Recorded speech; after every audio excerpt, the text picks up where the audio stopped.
පින්වත් ස්වාමීන් වහන්සේලාගේ අවසරයි ශ්‍රද්ධා සම්පන්න කාරුණික පින්වතුනි, අද දවසේ මේ හැමදෙනාම ගෙවල් දරවල නොයෙක් කටයුතු කාරණා තිබුණත් ඒ හැම දෙයක්ම පැත්තකින් තබලා මේ ස්ථානයට ආවේ ලෝතර බුදුරජාණන් වහන්සේ අපි කෙරෙහි අනුකම්පාවෙන් දේශනා කළ ඒ ධර්මයෙන් බිඳක් ශ්‍රවණය කළා. මේ දුක් සහගත සසරෙන් අත මිදීම පිණිස අවශ්‍ය ධර්ම ඥානය පහළ කර ගැනීම සඳහා ඉතින් මුලින්ම හැමදෙනාටම එක දෙයක් මතක් කරනවා. මම අද පෙන්වන්න හදන මේ කරුණු ඉතාමත්ම තීක්ෂණයි. සියුම්. හැබැයි නෝනක් තියෙන දුරට හිත යොමු කරලා අහන්න කෙනෙකුට මේ කාරණාව තේරෙනවා. තේරුණොත් සසර කෙවෙන තාක්ම Tamanට තනියම ඒක කරගන්න පුළුවන්. ඉතින් මේ ටික ඒ පෙන්වන ධර්මතා ඉතාමත් සිව්මැදි නිසාම බොහෝම උවමනාවෙන් ඒක නැඹුරු වෙච්ච මනසකින්ම ශ්‍රවණය කරන්නට වෙනවා.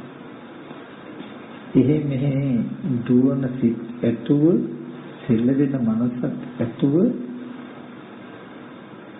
මේ ධර්මයේ ශ්‍රවණය කළාට අර්ථයේ හිතේ වැටෙන්නේ නැහැ. නමුත් හොඳ වුණාවෙන් මේ ටික ශ්‍රවණය කරන කෙනෙකුට යටි කුරු කළ තිබුණ දෙයක් උඩු කුරු කළ පෙන්වනවා වගේ, වහලා තිබුණ දෙයක් විවෘත කළ පෙන්වනවා වගේ Tamanට බොහෝම පැහැදිලි වෙනවා. පින්වත්නි, අනන්ත සංසාරික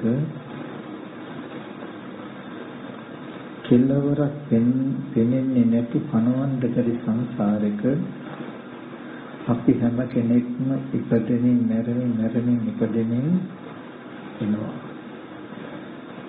එහෙම දීර්ඝ සංසාරයක එන්න හේතුව අද වගේ අපි ජීවිතේ කොතනක හරි හිටියනම් මැරිලා අද ඉපදුනහම ඉපදිච්ච මේ ලෝකේ අපිට ඇත්තම වෙනවා. ඒක බොරුවක් නෙමෙයි වෙනවා. ඒ ඇත්තම වෙලා ඒව තුල තියෙන දේවල් වලට, ද්‍රව්‍ය වලට, සවිඥානික අවිඥානික සියලු දේට අපේ සිත තදින් බැඳෙනවා. අපිට ඒක ගොඩාක් වටිනවා වෙනවා. ඒවෙන් වෙන්න බැරි මට්ටමට අපේ ජීවිතය යෙදෙනවා. ඒ තරම් ඇලිලා බැඳිලා ඉන්නකොට අද අපි මේ ඇලිච්ච බැඳිච්ච දේවල් 70,000 ගානක දුරු රටක හිටියත් අපි කැමැත්තෙන් වලට ආපහු එනවා වගේ. අපි ආස කරන වටපිටාවට එනවා වගේ. අපි දන්න හඳුනන වටපිටාවට හොයාගෙන එනවා වගේ නැවත භවයකට යනවා.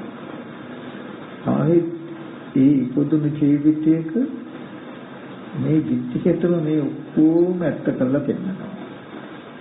ඇත්තම වෙනවා. තත්ත්ව විනන්දනේ ඒ තැන සතුටු වෙන. ඒ තැන සතුටින් ඇලෙන මේ තණ්හාව තමයි පුනර්භවයට හේතු වෙන්නේ. ඒ තණ්හාව නැති කරන්න බැරි වෙච්ච නිසායි මේක දුර අපි ආවේ. ඒ තණ්හාවමයි අද දවසේ මේ ජීවිතය තුළ ඔබට දුක ගෙනත් දෙන්නේ. සාංශාරික වශයෙන් සසරේ ඉපදීම ගෙනත් දෙන්නේ ඒ තණ්හාව. ඒකයි බුදුරජාණන් වහන්සේ දේශනා කළේ දුකට හේතුව තණ්හාව කියලා. ඔය තණ්හාව යම් දවසක නැති වුණොත් නැති කළොත් ඔබට මේ ජීවිතයේ දුකක් නැහැ කිසිම දෙයකින්. කායික දුක හැරුණකොට කය පැවැත්ම නිසා එන දුක ඔබට ඉතුරු වෙයි. ඒ දුක් ටික තබල සියලුම දෙයකින් එන සියලුම දුක් ඔබෙන් දුර වෙනවා. ඒ තණ්හාව නැති කළ නිසාම නැවත මේ වගේ කයක් හදාගෙන උපදින පැවැත්මත් ඔබට නැති වෙනවා. මතු සංසාර දුකේ ඉපදීම වෙන්නේ නැහැ. එහෙම වෙන්නේ මොකක් වුණාමද? මේ තණ්හාව නැති වෙනවා. හැබැයි තණ්හාව නැතිකරන්න එකම එක පරියායයි තියෙන්නේ. එකම එක ක්‍රමයයි තියෙන්නේ. කිසි කෙනෙකුට තණ්හාව නැති වෙන්නේ නැහැ. මෙන්න මේ අවිද්‍යාව කියන ධර්මතාවයේ දුරු වුණොත් විතරමයි තණ්හාව නැති වෙන්නේ. එතකොටයි තණ්හාව අවබෝධ වෙන්නේ. තණ්හානම් කය මච්චක තණ්හාවගේ ක්ෂය බව තණ්හාව ක්ෂය කරන හැටි අවබෝධ වුණොත් විතරයි තණ්හාව දුරු කරන්න පුළුවන්. එහෙම නැතිනම් කොච්චර බණ ඇහුවත් හිතින් ඒ බැඳීම ඒ ඇලීම ගෙවෙන්නේ අතහැරලා යන්නේ. ඕගොල්ලෝම බලන්න සමහර විටක ඕරුදු ගණන් බණහන අය මගෙන්වත් බණහන අය වෙනවා. නමුත් හිතේ ධර්මයක් මෙනෙහි කරන වෙලාවට ඕගොල්ලන්ට නුවණ තියෙනවා, පහසු බවක් දැනෙනවා. නමුත් සමස්තයක් වශයෙන් ජීවිතේ දරුවන්ට, ගෙවල් දොරවල් වලට, මිල මුදල් වලට හිතේ යම් කැමැත්තක් බැඳීමක් තිබුණා නම්, ඒවේ වටිනාකමක් පෙනෙනකම තිබුණා නම් ඒක අඩු වෙලාද කියලා බලන්න. මෙනෙහි කරනකොට පොඩ්ඩක් ඒ වෙලාවට තියෙනවා. නමුත් අර බැඳීම එහෙමම නේ. එහෙම වෙන්නේ යම් කිසි තැනක අඩුවක් නිසායි. නමුත් මේ පංච උපාදානස්කන්ධයේ ඇතිවීම නැතිවීම දෙක දැක්කොත් මෙන්න මේ අවිද්‍යාව නැති වෙනවා. අන්නේ අවිද්‍යාව නැති වුණු පංච උපාදානස්කන්ධයේ ඇතිවීම නැතිවීම දන්න දකින කෙනෙකුටයි තණ්හාව නැති වෙන්නේ. තණ්හාව ගෙවා ගන්න පුළුවන් වෙන්නේ. ඒ තණ්හාව නැති වෙච්ච තණ්හාව ගෙවිච්ච කෙනාටයි ධිට්ඨ ධම්ම, ඒ කියන්නේ මෙලොවමත් පරලොවත් සියලු දුකෙන් මිදීමක් තියෙනවා. ඒ නිසායි බුදුරජාණන් වහන්සේ දේශනා කළේ යෝච්චේ වස්සසතං කියේ අපස්සං උදයව්‍ය. යම් කිසි කෙනෙක් මේ ස්කන්ධයන්ගේ ඇතිවීම නැතිවීම දෙක නොදැන අවුරුදු 100ක් ජීවත් වුණත් ඒ ජීවිතයේ හිස් එකක්. යම් කිසි කෙනෙක් මේ පංච උපාදානස්කන්ධයේ ඇතිවීම නැතිවීම දෙක තේරුම්ගෙන එක දවසක් ජීවත් වුණත් වටිනවා කියලා පෙන්නනවා. මොකද මේ පංච උපාදානස්කන්ධයේ ඇතිවීම නැතිවීම තේරුනොත් තණ්හාව ක්ෂය කරන හැටි යාට අවබෝධ වෙනවා. තණ්හාව නැති කරන ආකාරය අවබෝධ වෙනවා. තමන්ටම ලැජ්ජා හිතෙනවා. තමන්ගේ පැවැත්ම ගැන තමන්ම ලැජ්ජ වෙන දවසක් එනවා. තමන්ටම තමන්ගේ අරමුණු පිළිකුල් වෙන දවසක් එනවා. දුකේ කලකිරෙන දවසක් එනවා. එදාට දුකේ නොයලෙනවා, දුකෙන් මිදෙන දවසක් එනවා. ඒ නිසා මෙන්න මේ ටික හොඳට අහගන්නට ඕන. පංච උපාදානස්කන්ධයේ උදේ වේ කියලා බුදුරජාණන් වහන්සේ කියන්නේ. පංච උපාදානස්කන්ධය කියනකොට රූප උපාදානස්කන්ධය, වේදනා සංඥා සංකාර විඥාන උපාදානස්කන්ධය. මේ පංච උපාදානස්කන්ධේ අවිද්‍යාව නිසා හට ගන්නවා, තණ්හාව නිසා හට ගන්නවා, කර්ම නිසා හට ගන්නවා, ආහාර නිසා හට ගන්නවා කියලා ප්‍රධාන කාරණා හතරකුයි. මෙන්න මේ හේතුයෙන් හටගත් එක පංච උපාදානස්කන්ධය කියන්නේ. මගේ වැරද්දෙන් හටගත් එකක්, මගේ තණ්හාවෙන් හදාගත් එකක්, මගේ කර්මයෙන් හදාගත් එකක්. මේ ආහාර ටික හේතු කරගෙන තියෙන එකක් කියලා නොදකින කමත් හේතුවක් පංච උපාදානස්කන්ධය නැතේ. අවිද්‍යාව හෝ නැති වුණොත්, තණ්හාව හෝ නැති වුණොත්, කර්මය හෝ නැති වුණොත්, ආහාර හෝ නැති වුණොත්, මෙන්න මේ විදිහට තණ්හාව පංච උපාදානස්කන්ධය ඇති වෙනවා කියන කාරණාව තේරුනොත් මේ පංච උපාදානස්කන්ධය අපචේත යනවා. ඒ කියන්නේ පිරිහීමට යනවා. තණ්හාවට තියෙන ඉඩ නැති වෙනවා. තණ්හාවට තියෙන ඉඩ නැති වෙනවා. අන්න ඒ විදිහට කළාම තණ්හාව නැති වෙනවා. දැන් මම ඔය ටික පෙන්නේ පෙළදහම්. තාම ඕක කිව්වට අපිට තේරෙන්නේ නැහැ. අපි එදිනෙදා ජීවිතයෙන් බලමු. පුත්ත වස්තු මනස්ථාන. මනුස්සයන්ට තියෙන වස්තු පුත්‍රයෝ. අපි ඒ නිසා ඒ අරමුණක් අරගෙන බලමු. මට උපමාවක් තියෙන්න ඕනේ නිසා මේ ගෙදර ඉන්න දරුවම අපි ගන්නකො. දැන් මේ ගෙදර ඉන්නවා අපි සුගත් මහත්මයා මනසනෝනා. නමුත් එතුමලට ඉන්න පුතේ ජනිත පුත්තවත්තු මනසානන් කිව්වේ ඔය දරුවට ලෙඩක් දුකක් හැදුනොත් ලොකු ඔපරේෂන් එකක් කරන්න උනා කිව්වොත් අතේ තියෙන මෙලොක්දල් ඇතිතා පියදම් කරයි. එහෙම නැති වෙලා මෙච්චර ගයක් තිබුණොත් මේ ගේ විකුණන්න කියලා කිව්වොත් උනොත් මේ ගේම විකුණයි. තව යම් තාක් වස්තු තියෙන ඒවත් විකුණයි. ඒක පුත්තවත්තු මනසානන් කියලා කිව්වේ මිනිස්යන්ට වස්තු පුත්‍රයෝ. මේ දේවල් තිබුණාට මේවේ අර්ථය ගිහිල්ලා අන්තිමට වැටෙන්නේ ඒ කෙරවලට. එහෙම කරනව නේද? මොකද ඉච්චරට Tamante දරුවෝ වටිනවා. මොකද ඒ දරුවට Taman ඉච්චරට ආදරෙ නිසා යම් වස්තුවකට ඉච්චරට ආදරේද ඒ නිම්මට ඒ පමණටම දුක එනවා. ඒ දරුවා හදිසියේ මරුණොත් අනතුරකටපත් වුණොත් මම මෙහෙම කිව්වත් නරුත් කියනකොට අම්මෝ මොහොතර කතාවක් කියලා හිතයි ගන්න. මොකද ඉච්ඡරට බැඳීම අපේ. නරුනොත් අතපය කැඩුනොත් බලන්න Tamanට දුක එන්නේ නැද්ද කියලා. දුක එනවා. අපි අපේ ඉලක්කයට ගනිමු. මේ උපමාව මම ගත්තට හැම කෙනාම Tamanට ආදරණීයම කෙනා සිහි කරගන්න. දරුවේ අම්මා තාත්තා කෙනා සිහි කරගන්න. අම්මා දැන් උපමාවට ගන්නේ ජනිත.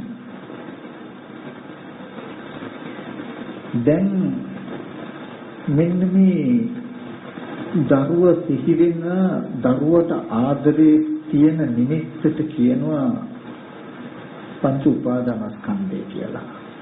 දරුවා කියන තැනට පංච උපාදානස්කන්ධ දුක්ඛ කියලා කියන්නේ අද දුක නැති වෙන්න පුළුවන්. නමුත් දුකෙන් මිදිලා නැහැ. අද ජනිත කියලා සිහි කරන අවස්ථාවේදී ඕගොල්ලන්ට ඉන්නේ සැප වෙන්න පුළුවන්. නමුත් මේ නිමිත්තේ ජරා මරණ දුක තැවරිලා තියෙනවා. මේ දරුවා ලෙඩ වෙච්ච නිසා, මැරිච්ච නිසා, අතපය කැඩිච්ච නිසා, අප්‍රියමනාප ස්පර්ශයන් නිසා බොහෝ දුක් ඕගොල්ලන්ට එන්න පුළුවන්. මේ නිමිත්තට ජාතිය ස්වභාව, ජරාව ස්වභාව, ව්‍යාධිය ස්වභාවය, මරණය ස්වභාව කොට ඇති ධර්මතාවයක් ඔය දරුවා කියන ටික. දැන් කොච්චර බණ ඇහුවත් ඒ නිමිත්තට ඕගොල්ලන්ගේ හිතේ තියෙන ආදරය නැති වෙන්නේ. ඒ නිමිත්තට තියෙන කැමැත්ත ඕගොල්ලන්ගේ නැති වෙන්නේ නැහැ.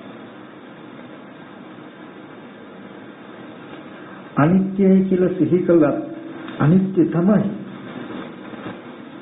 නමුත් අනිත්‍ය වුණත් ඉන්නකම් හලකන් දෙක කියන තැනකින් හෝ හිත බැඳෙනවා. වෙනස් වෙනවා විපරිණාම වෙනවා තමයි. නමුත් දරුවාට අපේ යුතුයකම් කටයුතුයිනේ කියන තැනකින් හෝ ඔගොල්ලෝ බැඳෙනවා. නේද? බැඳෙනවා. දැන් ජනිතු කියන අදහසින් මම කිව්වේ කෙනා කියන තම තමන්ට නිමිත්තක් සිහි කරගන්න. ජනිතු දරුවා කියන මේ නිමිත්ත සිහි කළාම දරුවා කියලා තමන් හොඳට දන්නවා මේ තමයි මට දුක ලැබෙන්න දුක ගෙනත් දෙන්න පුළුවන් නිමිත්ත කියලා හොඳට තේරුම් ගන්නවා ඉස්සෙල්ලා. පංචීපාදානස්කන්ධය. අද දුක නෑ. නමුත් කවදා හරි දවසක දුක එන්න පුළුවන්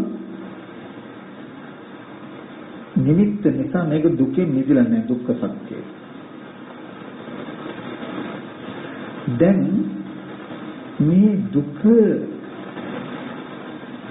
ඇති වෙන නැත්නම් මේ කවදා හරි දවසක ජරා මරණ දුක ඇති වෙන්න පුළුවන් මේ දරුවට තණ්හාව මගේ ඇති උනේ කොහොමද? මේ පංච උපාදානස්කන්ධය ඇති උනේ කොහොමද කියලා අපි පරිශ්‍රණය කටයුතු තේරෙන්නේ. ඔන්න මෙතන ඉඳලා හොඳට අහගන්න ඕනේ. දැන් මේ නිමිත්ත අරගත්තාම ඕගොල්ලෝ නුවණින් යන්න ඕනේ මේ නිමිත්ත මුලට. දැන් ජනෙදු පුතා එයාට තමයි අපි මගේ හිත ගොඩාක් කැමති ගොඩාක් ආදරේ. දැන් ඒ දරුවා මරුණොත් තමයි ලෙඩ දුක් උනොත් තමයි මට දුක එන්නේ. දරුවට කැමැත්තක් තියෙනවා. දුකට හේතුව මේ දරුවට තියෙන ආදරය. දැන් මේ ආදරෙන් හදන ජනිදු කියන දරුවා ගැන මගේ හිතේ බැඳීම ඇති වෙච්ච මුලට අපි යනවා. අරමුණේ මුලට. ඔන්න මේ ටික හොඳට ප්‍රපංචන කොට අහගන්න. අපි ගත්තොත් ඒ රූපය කියන තැනට අපි ගියාම ඒ රූපේ තියෙනවා කෙස් හොඳට අහගන්න ලොම් නිය දත් හම මස් මේ වගේ පඨවි කොටස් 20ක් තියෙනවා.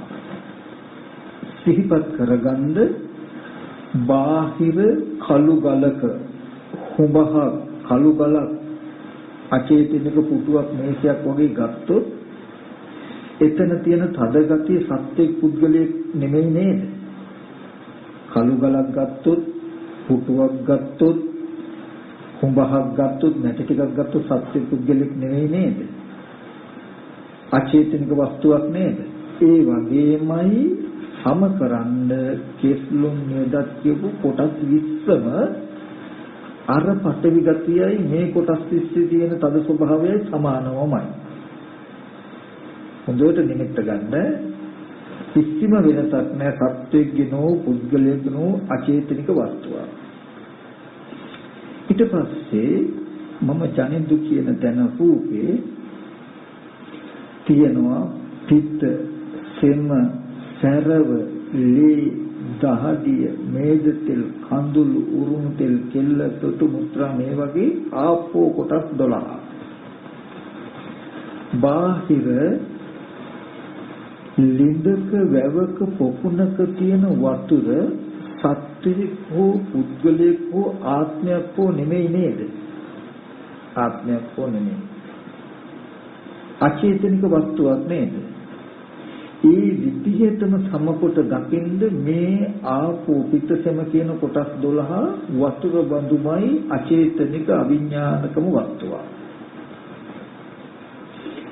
ඊගාවට ඒ ශරීරයේ තියෙනවා කන බුන ආහාර පාන පැසවන පචාක තේජෝ ධාතු උස්නේ. ඊට පස්සේ මේ ශරීරය ඉන්ද්‍රිය මොහ කරන පරිපාක තේජෝ ධාතුව. ශරීරයේ පැවැත්මට උපකාර අපි ඔය අත තියලා එහෙම බලන්නේ උනද කියලා. සන්තති තේජෝ ධාතුව. ඔය බඩ පොපුව දැවිල්ල හැදෙනවා කියලා අපි කතා කරන තේජෝ ධාතුව. මේ වගේ තේජෝ කොටස් 4ක් තියෙනවා ඒ ශරීරයේ. බාහිර පහන් දැල්ලකින් හරි ගිනි ගොඩකින් හරි සූර්ය රශ්මියෙන් හරි එන උෂ්ණයක් නැත්තම් ගින්දර ටිකක් ගත්තාම ගිනි දැල්ලක් සත්‍යයක් හෝ පුද්ගලයෙක් හෝ ආත්මයක් කියලා හිතෙනවද? නෑ. එහෙනම් සමානමයි ඒ ගින්දරේ තියෙන තේජසමයි මේ තියෙන උෂ්ණ කොටස් 4. ඊට පස්සේ ඒ ශරීරයේ තියෙන වායෝ කොටස් 6ක්. වොෂින් මැෂින් එකකට රිදි දැම්මහම පෙරලනවා වගේ කන බොන ආහාර පාන පෙරලන වාතයට කියනවා පොට්ටාස වාතය කියලා. ආහාර පාන බඩට වැටුනහම ඒවට ඉඩාරම් දීලා බඩවැල් එහාට මෙහාට කරන බඩ ඇතුලේ තියෙන වාතයට කියනවා කුච්චිත වාතය කියලා. ශරීරයේ අත්පය හකුලුවන්ද දිගහරින්ද නමන්න උපකාර වාතයට කියනවා අංගමංගානුසාරී වාතය කියලා. ඉක්කව ඔක්කාරේ වමනේ වගේ උඩට එන වාතයට කියනවා උද්දංගම වාතය කියලා. මල මුත්‍ර බැහැර කරන්න උපකාර වාතයට කියනවා අදෝගම වාතය කියලා. ආස්වාස ප්‍රස්වාස කරන්න උපකාර වාතයට කියනවා ආස්වාස ප්‍රස්වාස වාතය කියලා. බාහිර ගස්වැල් හොලවගෙන හමන හුළඟ සත්‍යක පුද්ගලෙන් නෙවෙයිනේ මෙබඳු වූ වායු ධාතුවක් තමයි ওই ශරීරේ තියෙන්නේ.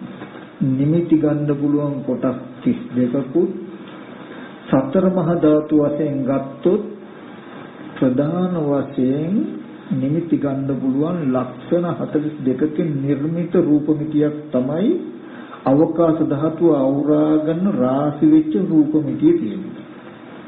තේරෙනවද? කන බොන ආහාරයෙන් හැදෙන්නේ. කන බොන ආහාරයෙන් හැදුණු අවකාශ ධාතුව අවුරාගෙන තියෙන රූපമിതിය අපේ ඇස් ඉදිරි පිටට එනකොට සත්ව පුද්ගල නොවන අනාත්ම සංඥාවක් අපිට පහළ වෙනවා. අනාත්ම සංඥාව කියලා කියන්නේ හිතට හැඩ සටහන පෙනෙන වර්ණ ස්වභාවයේ හැඩ සටහන පෙනෙන බවට කියනවා සංඥාව කියලා. තේරුණානේ? මේ සතර මහා ධාතුව අවකාශ ධාතුව අවුරාගෙන රාශි වුණාම ඒ රාශි වෙලා තියෙන අනාත්ම රූප මිතිය ඇස් ඉදිරි පිටට එනකොට සත්ත්ව පුද්ගල නොවන අනාත්ම හැඩයක් අනාත්ම රූප සංඥාවක් අපිට පහළ වෙනවා. ඔක තමයි ඇත්ත. ඔන්නෝය සංඥාවට මෙන්න මෙතනයි අවශ්‍යම තැන. ඔය සංඥාවට නැඹුරු වෙලා අපි ජනිදු කියලා හිතනකොට ජනිදු කියලා හිතනකොටම වැඩ දෙකක් කරනවා. මේ රූපය ඇත්ත නොදන්නාකම නිසා අවිද්‍යාපච්ච සංඛාරා කියලා කියන්නේ ජනිදු කියලා හිතනකොට මේ හැඩේට දැන් අනාත්ම රූපයක හැඩයක් ආවේ හැඩේට ජනිදු කියලා හිතනකොට මේ හැඩේට ජනිදු කියලා හිතපු අත්දැකීම විඥාණයට තබල අනාත්ම සංඥාව නිරුද්ධ වෙනවා. අර සතර මහා ධාතු රූපයෙන් ඇස් ඉදිරි පිටට ආපු සැබෑම රූප සංඥාව තියෙනවා. මම මෙහෙන් පෙනෙන හැඩේට ජනිදු කියලා හිතනකොටම මේ හැඩේ ජනිදුගේ කියලා මම දැනගන්නවත් එක්කම මනෝවිඤ්ඤාණයෙන් දැනගන්නකොටම අනාත්ම රූප සංඥාව නිරුද්ධ වෙනවා.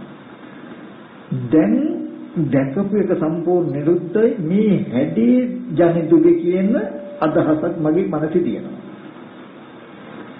ඊට පස්සේ දැන් මම දන්නේ නැහැ අනාත්ම සතර මහා ධාතු රූපമിതിය නිසා අනාත්ම සංඥාවක් එනකොට අනාත්ම සංඥාවට මේ මගේ පුතා නැත්තම් ජනිදු කියලා හිතුවොත් හිතනකොටම වෙන්නේ මොකද්ද? සංකාරේ චිත්ත සම්පයුක්තයි කියලා කියන්නේ මේ හැඩේ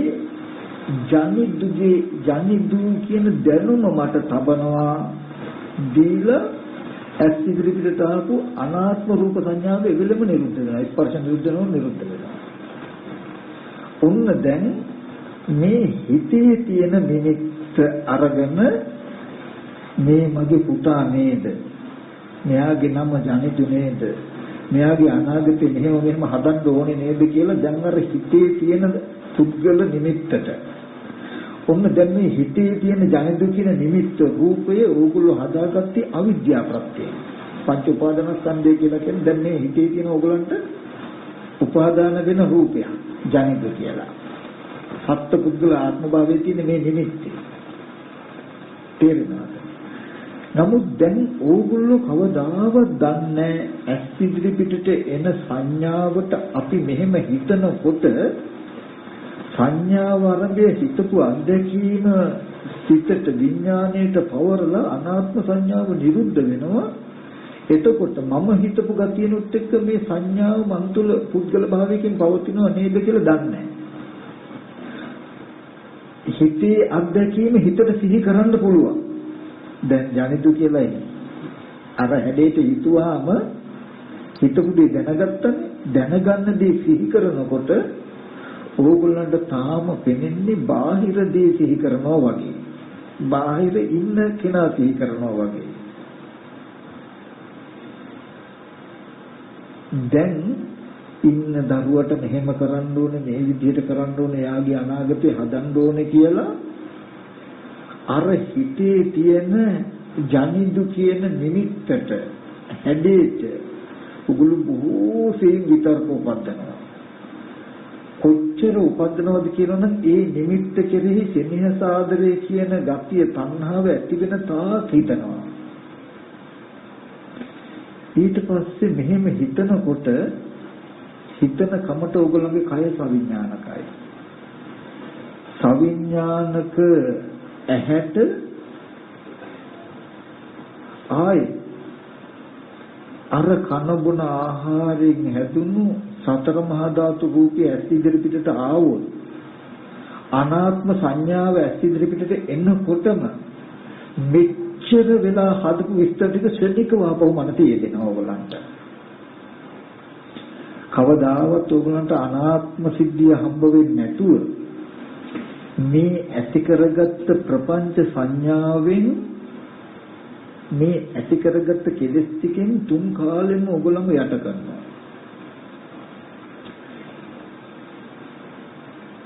කිසිම දවසක මේ ඇත්ත නොදක තණ්හාව හිතෙන්නේ නැහැ. දැන් ඕගොල්ලෝ යම් දවසකදී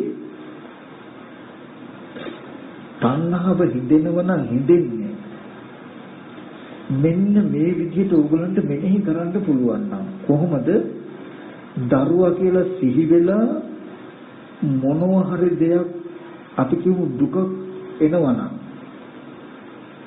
දුක ආවොත් අරමුණේ මුලට යන්න. අරමුණේ මුලට ගිහිල්ලා ඇත්තටම ඒ කියන්නේ ඇස් ඉදිරියට ඇත්තටම රූපය ආපු තැන ඇත්තටම ගිහිල්ලා එතන තියෙන්නේ කෙස්ලොම් නේද පඨවි කොටස් 20ක් පිටෙන් තරව ආපෝ කොටස් 12 ධාතුවට සම කළත් බලන්න. ස්වභාව ධාමයට සම කළා. දවන තවන දිරවන ස්වභාව කොටස් 4ක් තේජෝ ධාතුවට සම කළා බලන්න. හමන පිබෙන හැකිලෙන වායෝ කොටස් 6ක් වායෝ ධාතුවට සම කළා බලන්න. අචේතනික වූ අනාත්ම වූ සතර මහා ධාතු රූපമിതി අවකාශ ධාතු අවරාගන රාශි වෙලා තියෙනවා කනබුන ආහාරයෙන් හැදෙනවා. ඔබඳු රූප සංඥාව ඇස් ඉදිරි පිටට එනකොට මේ ඒ සංඥාවට මම මේ මගේ පුතා නේද මේ ජනිදු නේද කියලා හිතුවාම මේ සංඥාව ආරම්භය මම හිතන ආකාරයට විඥාණයෙන් දැනගන්නවා. ඒ හැඩේට ජනිදු කියලා හිතුවොත් ජනිදු කියලා දැනගන්නවා. වෙන විදිහකට හිතන්න ඒ විදිහට දැනගන්නවා. ඒ හිතන විදිහට දැනගත්තාම දැන් මම එහෙම ජනිදු කියලා මමයි හිතන්නේ. හිතනල මම දැනගන්නවත් දැනගනිද්දි බාහිර රූපයත් ඇස් ඉදිරියට ආපු රූප නිමිත්ත අනාත්මවමයි. අනාත්මවමයි අචේතනිකවමයි. මේ දරුවා නේද ජනිදු නේද කියලා හිතනකොට මේ සංඥාව ආරම්භය හිතපු අත්දැකීම තමයි මනෝවිඤ්ඤාණ දැනගන්නේ මේ හැඩේ ජනිදුගේ මේ පෙනෙන සතහන ජනිදු මේ නිමිත්ත පුතා ගේ කියන දැනුමක් Tamanට ඇති වුණා. එදා ඉඳලා අනාත්ම රූපයක් තියෙන තැනක මම්ම කෙනෙක් හදාගෙන දරුවා හදාගෙන ජනිදු කියන නිමිත්ත මම්ම හදාගෙන ඒකට මම්ම මේ විස්තර පුරවනවා නේද කියලා යම් කලක දැක්කොත් තමයි මේ නිමිත්ත හිතෙන් අරගෙන මෙහෙම කරන්න ඕනේ කියලා මේක දියුණු කරන්නේ නැත්තේ. Taman දන්නවා මේ උපන්නේ දුක කියන එක. මොකද සතර මහා ධාතු නිමිත්ත එන තැනක මම මේ ඇදේට ජනිදු කියලා පුතා කියලා හිතනකොට ඒ නිමිත්ත ආරම්භය හිතපු අත්දැකීම මනෝවිඤ්ඤාණයට ගන්නකොට ඔන්න දැන් හිතට තියෙනවා නිමිත්ත. හිතෙන්ම මේ ජනිදුගේ රූපේ මේ ජනිදු දකිනකොට එන වේදනාව මේ ජනිදුගේ හැඩේ මේ ජනිදු ගැන හිතන්නේ ජනිදු ගැන දැනගන්න පුළුවන් කියනවා කියන ධර්මතා පහම තියෙනවා මනසේ. කෙනෙක්ව දැනගන්න කියන්න කරන්න පුළුවන්. ඕගොල්ලෝ හිතේ තියෙන ඔනෝයි හිතේ උපන්න නිමිත්තටයි පංච උපාදාන ස්කන්ධය කියලා කියන්නේ. මේක අවිද්‍යාව ප්‍රත්‍යයෙන් හටගත් එකක් ඕගොල්ලන්ට. ඕගොල්ලන්ගේ තණ්හා ප්‍රත්‍යයෙන් හටගත් එකක්. ඕගොල්ලන්ගේ මේ හිතේ හැසිරීම නිසා හටගත් එකක්.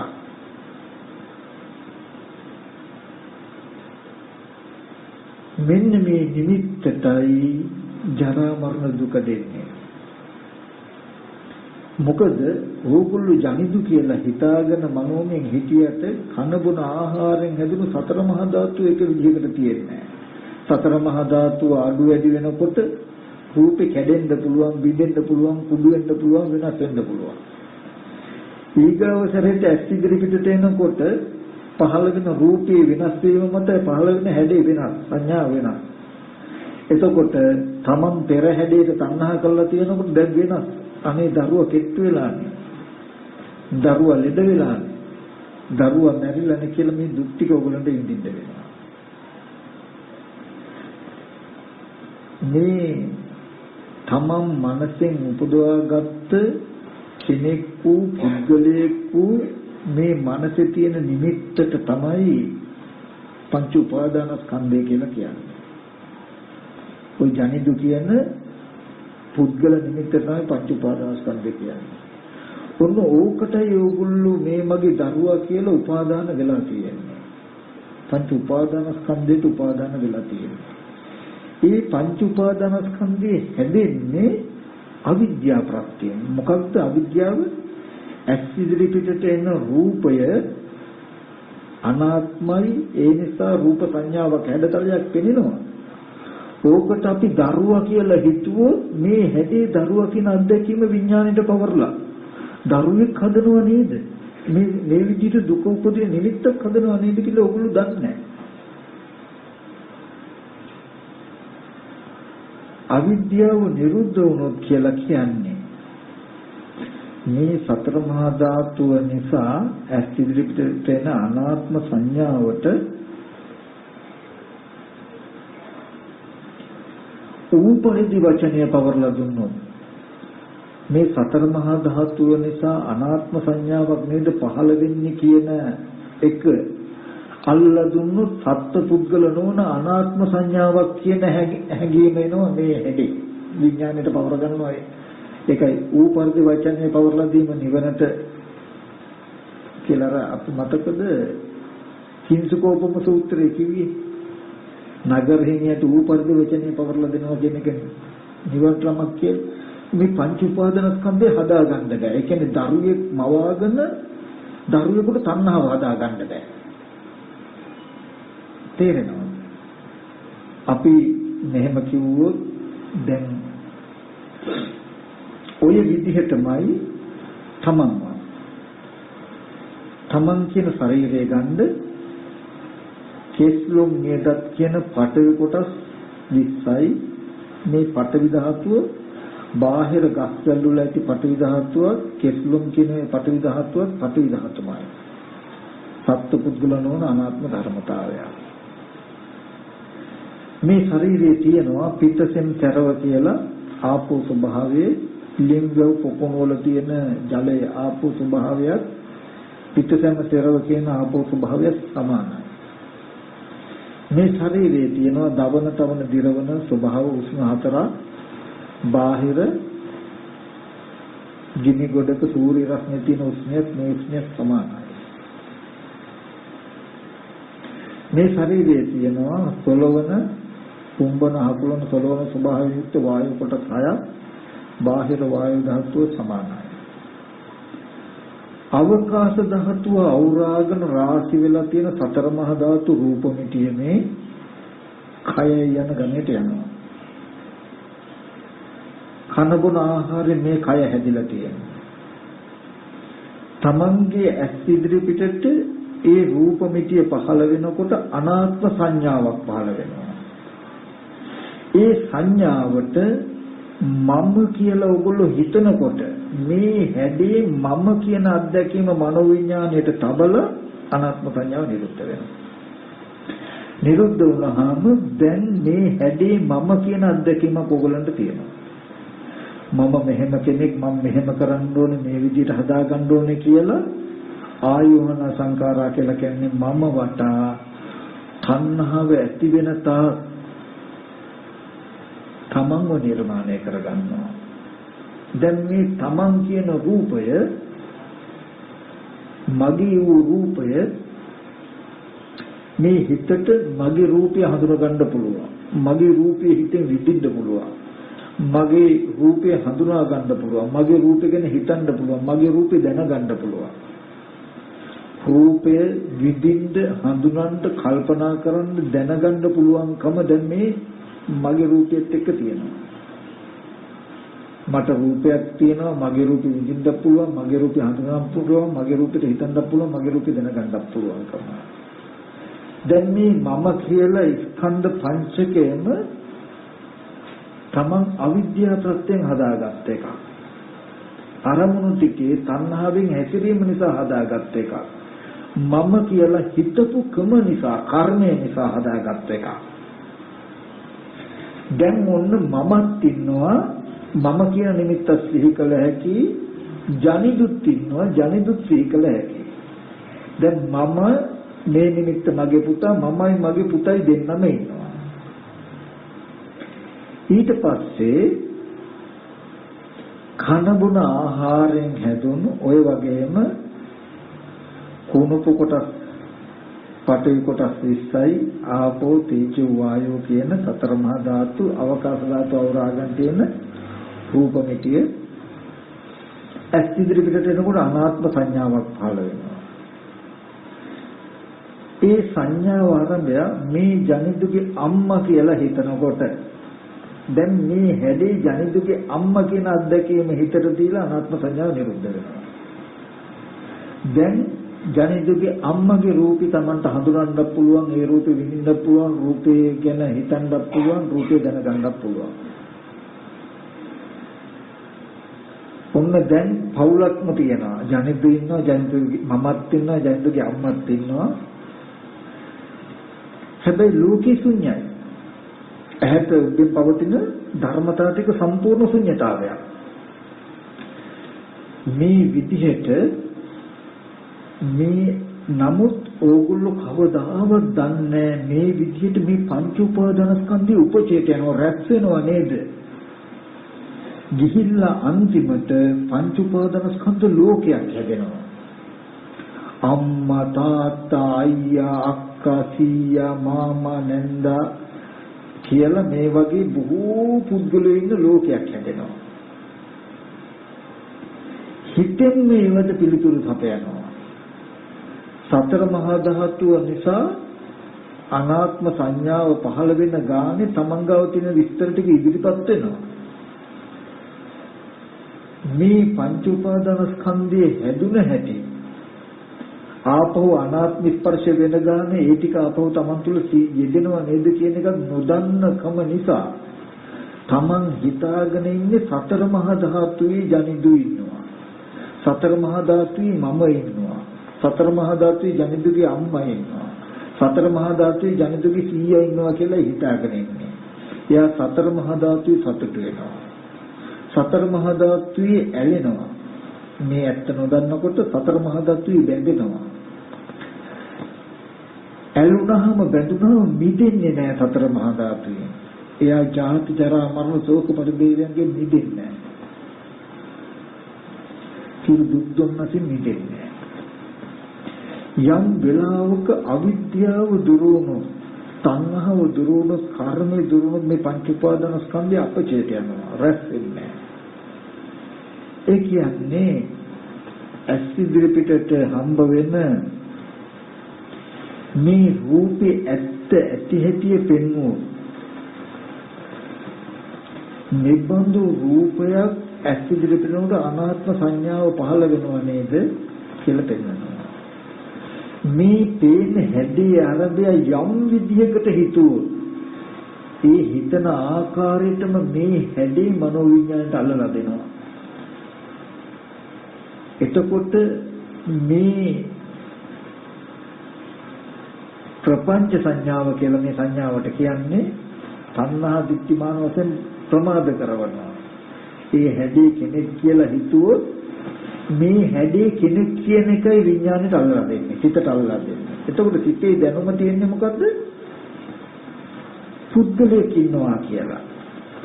ඉන්න පුද්ගලයා ගැන හිතනවා. පුද්ගලයා මෙහෙම කිව්වා නේද, මෙහෙම කළා නේද, මේ විදිහට කළා නේද කියලා.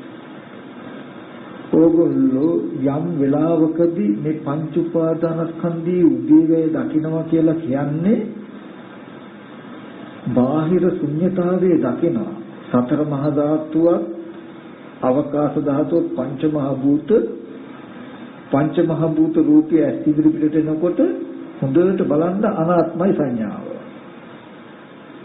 ඒ සංඥාව ආරම්භය මේ සත්‍යයේ මේ පුද්ගලයේ කියලා තමන් හිතුවොත් චේතනාහම් වික්‍රේ කම්මං වදාන මහන්නේ මම චේතනාව කර්මයයි කියලා කියනවා. මොකද්ද? චේතිත්ව කම්මං කරෝති කායේන වාචය මනසා. හිතින් හිතලමයි හිතන්නේ, හිතින් හිතලමයි කියන්නේ, හිතින් හිතලමයි කරන්නේ. මේ හැදී ආරම්භය පුද්ගලයේ ජනිදු මගේ දරුවා කියලා හිතුවොත් ඒකට කියන චේතනාව කියලා. හිතපු ගමම්ම ඒ හැදී ජනිදු කියන නිමිත්ත අත්දැකීම මනෝවිඤ්ඤාණයට පවර ගන්නවා. අනාත්ම සංඥාව නිරුද්ධ වෙනවා. ඔන්න දැන් අනාත්ම ස්කන්ධයන තැනක තමන්ගේ දෝෂේ මේ අතුල්පැත්ත තියෙන ජනිදු කියලා පුද්ගලයෙක් කියලා දරුවා කියලා සංඥා වර්ගය හිතුවහම මේ හැදී ජනිදුගේ මේ සංඥාව ජනිදුයි කියන අත්දැකීම තමයි මනෝවිඤ්ඤාණයෙන් බාරගන්නේ. තේරුණේද කියන එක? ඔන්න දැන් ඒ චේතනාව කර්මයට මුල් වෙනවා කියලා කියන්නේ දැන් ජනිදු ගැන බොහෝ හිතනවා. ජනිදු ගැන වචනත් කතා කරනවා. ළමයෝ මෙහෙ එන්නකෝ කියනවා. මේ මනසේ නිමිත්ත බලාගෙන. ජනිදු ඉන්නේ මෙහෙම කටයුතුයි කියලා කරනවා. ජනිදු ගැන හිතන එක මනෝ සංචේතනාව. ජනිදුට මෙහෙම කියන්න ඕනේ කියලා වචන ගැන තියෙන සංස්කාරයට වචී සංචේතනාව. ජනිදු ඉන්නේ මෙහෙම කරන්න ඕනේ කියලා ඔබ තුල යෙදෙන චේතනා කාය සංචේතනාව. මේ තුනම මනෝමය මට්ටමේ කර්මයි. සංකාරපච්චය විඥානං ඒ කියන්නේ ජනිදු ගැන හිතපු දේ දැනගන්නවා, ජනිදු ගැන කියපු දේ දැනගන්නවා, ජනිදු ගැන කරපු දේවල් දැනගන්නවා. විඥානපච්චය නාම රූපං දැනගත්තට පස්සේ මොකද වෙන්නේ? හිතන්ද කියන්ද කරන්ද සිතින් නාමදර වරුණු කළ හිත රූපයට වැට ගන්නවා. නාම රූපච්චය සලආයතනං කියන්නේ හිත මේ රූපෙට දැසගත්තාම ආපහු මේ ඇහැ කන දිව නාසය ශරීරය කියන මේ ආයතන ටික සමන්ත සම්පූර්ණ ඇති බවට පිළිටනවා. සලආයතන පත්‍ය පස්ස කියලා කියන්නේ සවිඥානික ඇහැට ආයත් අර රූපේ ගැටෙනවා. ගැටෙනකොට අනාත්ම රූප සංඥාව කායත් පහළ වෙනවා. ආයත අවිද්‍යාව පත්‍ය සංඛාරා දැන් මේ සිද්ධිය දන්නේ ආයත් දැන් ජනිදු කියලා පෙනෙනවත් එක්කම අර විස්තර ටික ඔක්කොම එනවා. ජනිදුට මෙහෙම කියන්න ඕනේ මෙහෙම කරන්න ඕනේ කියලා කරපු කාරණා ටික සිහි වෙනකොටම දැන් ඒ විදිහට හිතන්න ගන්නවා කියන්න ගන්නවා කරන්න ගන්නවා. ඒ සංඥාව ආරම්භය හිතන්න කියන්න කරන්න ගන්න එක මනෝවිඥාණයෙන් පවර ගන්නවා. මම කියන එක තේරුම්වත් බලන්න. බාහිර තියෙන්නේ සම්පූර්ණ ශුන්‍යතාවයක්. ශුන්‍යතාවයක් ඇති තැනක තමන්ම පුද්ගලයෙක් නිර්මාණය කරගෙන පුද්ගලයා වෙනුවෙන් මෙහෙම කටයුතුයි කියලා ඒ නිමිත්ත තුළ හැසිරීම නිසා මේ තණ්හාවෙන් යුක්ත වෙලා තියෙන්නේ. ඒ පුද්ගලයා මෙහෙම කිව්වා කියලා ඒ නිමිත්ත තුළ හැසිරීම නිසායි ද්වේෂයෙන් යුක්ත වෙන්නේ. මේ ඔක්කොම මනෝමය මට්ටමේ කර්ම.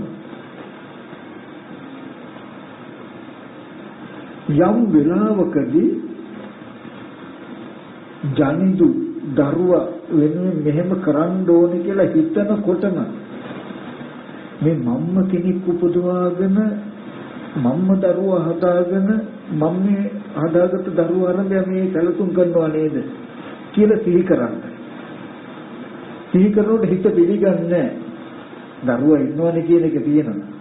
එතකොට තමන්ම ඇයි එහෙම කියන්නේ? අරමුණේ මුලට යන්න. අරමුණේ මුලට යන්න. මේ විස්තර ඇතිවෙච්ච හැටි අල්ලලා දෙන්න. ඇත්තටම ඇස් ඉදිරියට ආවේ කෙස්ලොම්නිය දතම් ධාතුට සමකල වන්න පාඨවි කොටස් 20යි පිටින් සරව ආපෝ කොටස් 12ක් ලිබ්බව පොකුණු වල ජලය වගේ තේජෝ වායු අවකාශ ධාතු අවරාගතිය රූප මිටිය ඇස් ඉදිරියට එනකොට අනාත්ම හැඩතහනක් වෙන්නේ. ඔය හැඩයට මගේ දරුවා කියලා හිතනකොට වෙන්නේ මේ හැඩේ දරුවගේ කියන අත්දැකීම සිතට දීලා අනාත්ම සංඥාව නිරුද්ධ වෙනවා. මෙහිම හදාගෙන නේද මේ දරුවා ගැන හිතන්නේ කියලා බලන්න. එතකොට මේ බොහෝ තණ්හාවෙන් මේ නිමිත්තට බරිත වෙන තාක් හිතන එක අඩු වෙනවා. දැන් මේක පෙනුනේ නැත්තම් ඕගොල්ලන්ට සිහි කරනකොට ඕගොල්ලෝ හිතන්නේ සතර මහා ධාතු පැත්තේ දරුවා ඉන්නවා කියලා. එතකොට ඕන තරම් හිතන්න පුළුවන්. ඒ දරුවා ඉන්නවනේ. නමුත් දැන් මේ විදිහට බලුවහම ඇත්තටම බාහිර ශුන්‍යතාවයක් තියෙන තැනක තමන්ම දරුවා හදාගෙන තමන්ම දරුවෙකුට ආදරය කළා නේද තියෙන්නේ. තමන්ව හදාගෙන තමන්ට කැමති වෙලා නේද තියෙන්නේ කියලා එන්න පැහැදිලි වෙනවා. යම් දවසක් තියෙනවා මේ සියලු සංස්කාරයන් කෙරෙහි කලකිරෙන දවසක්. මේ විදිහට තමන්ව උපදවාගෙන දුක් විඳින මේ හදාගත්තේ දුක මේ විදිහට ගෙවල් අපි කියමු අචේතනික වස්තුවක් ගන්න. දැන් සවිඥානන අචේතනික වස්තුවක් ගත්තොත් පඨවි ආපෝ තේජෝ වායෝ කියන සතර මහා ධාතුව අවකාශ ධාතුව අවරාගෙන රාශි වෙච්ච විදිහට අපි කියමු මේ පෙනෙනවා කියන්නේ මේ හැඩසතහන පෙනෙනවා. අනාත්ම සංඥාවක් පහළ වෙන්නේ. මේ සංඥාවට මේ සුගත් මහත්තයලා ගෙදර කියලා හිතනකොට මේ හැඩේ සුගත් මහත්තයලාගේ ගෙදර කියන අත්දැකීම විඥාණයට පවරලා අනාත්ම සංඥාව නිරුද්ධ වෙනවා. එදා ඉඳන් මෙබඳු හැඩයක් තියෙනවා ගෙදර. කොහොම ගම් පිටින් නගර පිටින් ඔගොල්ලෝ කොළඹ කියලා ගත්තා. සතර මහා ධාතුව නිසා අවකාශ ධාතුව අවරාගෙන තියෙන සතර මහා ධාතුව නිසා ඇස් ඉදිරියට අනාත්ම සංඥාවක් එනකොට ඒ සංඥාවට මේ කොළඹ කියලා හිතුවොත් ඔය හැදී එහෙමම කොළඹ කියන අත්දැකීමෙන් හිතට පවර ගන්නවා. දැන් කොළඹ ගැන හිතන්න පුළුවන් කියන්න පුළුවන් කරන්න පුළුවන්. ඊගාවට ධාතු නානත්වය නිසා මේ සංඥාව පහළ වෙනකොටම තමන් හිතපු කොළඹ කියපු එක අපහු කී වෙනවා. කවදාවත් කොළඹ හම්බෙලා සතර මහා ධාතුවේ කොළඹක් නෑ. නමුත් මුලින් හදාගත්ත ප්‍රපංච සංඥාව සී වෙනවා. ඒකයි ඔයගොල්ලන්ට ඕන තරම් යන්න පුළුවන්. යන ගානේ ඔයගොල්ලන්ට පහළ වෙන්නේ අනාත්ම සංඥාවල් පහළ වෙන්න මේ ප්‍රපංච සංඥාවල් ඉදිරිපත් වෙනවා. දැන් සතර මහා ධාතුව නිසා උපන්න සංඥාව ඉපද නිරුද්ධ වුණාට මේ ඔක්කොම රැස් වෙලා අම්මා තාත්තා අයියා අක්කා ගෙවල් දොරවල් යාන වාහන ඉඩකඩම් කියලා ඔයගොල්ලන්ට සිහි කරන්න පුළුවන්. මෙන්න මේ ලෝකෙට කියනවා පංච උපාදානස්කන්ධ ලෝකය කියලා. මේ පංච උපාදානස්කන්ධ ලෝකයේ හැදිලා තියෙන්නේ අවිද්‍යාව ප්‍රත්‍යයෙන්. කර්ම ප්‍රත්‍යයෙන්.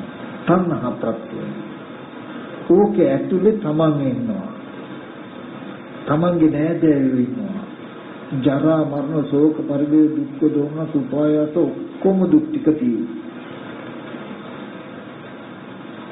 මේ දුක ගෙවෙන්නේ මේ දුක නිරුද්ධ වෙන්නේ මෙන්න මේ පංච උපාදානස්කන්ධයේ උදේවැය බලන කෙනාට. මේ පංච උපාදානස්කන්ධ ලෝකයේ ඇති වෙච්ච නැති වෙච්ච හැටි බලන කෙනාටයි මේ පංච උපාදානස්කන්ධය කෙරෙහි තියෙන ඡන්ද රාගය අඩු වෙනවා. තණ්හාව අඩු වෙනවා. බාහිර තමන්ට තණ්හාවෙන් හැතිරෙන වස්තුව බාහිර තියෙන දෙයක් වෙන තාක් තණ්හාව නවත්තන්න බෑ. යම් කලක තමන්ම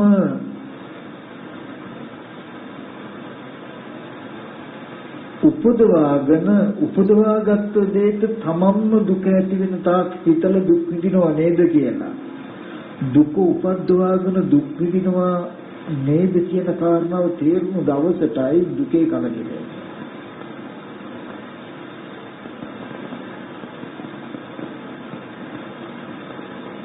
මෙතනදී මගේ කියන්නේ මම මේ කතා කරන්නේ ගොඩාක් සියුම් හරිම සියුම්. හැබැයි මේක තේරුනොත් ඒකාන්තයෙන් මේ දුක් ගෙවීමට යනවාමයි. සම්මා දුක්ඛය ගාමිනිය මනාව දුක් ගෙවීමට යන පංච උපාදානස්කන්ධය උදේවැය. බුදුරජාණන් වහන්සේට තේරුණා මේ ටික තේරෙනකොට මේ කාමයේ වළඳන ලෝකයට මම මේ කියන දේ තේරෙන්නේ නැති වෙයි කියලා. කියන්නේ අපේ මනස කෙලෙස් බලවත් වුණොත් මේක තේරෙන්නේ නැහැ. හොඳට බලන්න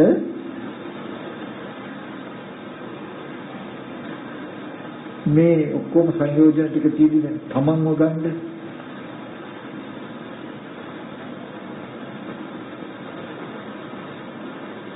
මේ රූප මිටිය අර මුලින් කිව්වා වගේ කෙස් ටික පැත්තකට දාලා තිබුණොත් මම කියලා හෝ පුද්ගලෙක් කියලා කියන්න පුළුවන්ද? බෑ. ලොම් නිය දත් බලන්න මේ එකින් එක ගත්තොත් බාහිර තියෙන තද ස්වභාවයෙන් පඨවි ධාතුවයි කෙස් ලොම් කියන තද ස්වභාවය සමානයි නේද? ඒවා අචේතනික වස්තු නේද? නැති වස්තුනේ. ඒ බඳු කොටස් 20ක් තමයි මේ තමන් කියන තර ශරීරයේ තියෙන්නේ. පිත්ත, සෙම, චරව, ලී එකක් අරගෙන බලන්න මේ මම කියලා පනවන්න පුළුවන්ද කියලා? බෑ. බාහිර ලිංගව පොකුණු වල තියෙන ආපෝ ස්වභාවය මේ පිත්තෙන් චරව කියන ආපෝ ස්වභාවයයි සමානයි. දවන තවන දිරවන ශරීරයේ පැවැත්ම ඇති කරන තේජෝ ධාතුවක් තියෙනවා. උෂ්ණයක් තියෙනවා. බාහිර උෂ්ණයයි දෙක සමානයි. අත්පය හකුලවන්න දිගාරෙන්න ආස්වාද ප්‍රසවාස වායුවක් තියෙනවා. බාහිර වාතයයි මේ වාතයයි දෙක සමානයි. ඔන්න ඔය සතර මහා ධාතුන් හැදුණු මේ රූප මිටි අවකාශ ධාතු අවරාගෙන රාශි වෙලා තියෙනවා. ඇහෙන් ඒ දිහා බැලුවොත් ඒ රූපය ඇස් ඉදිරි පිටට ආවොත්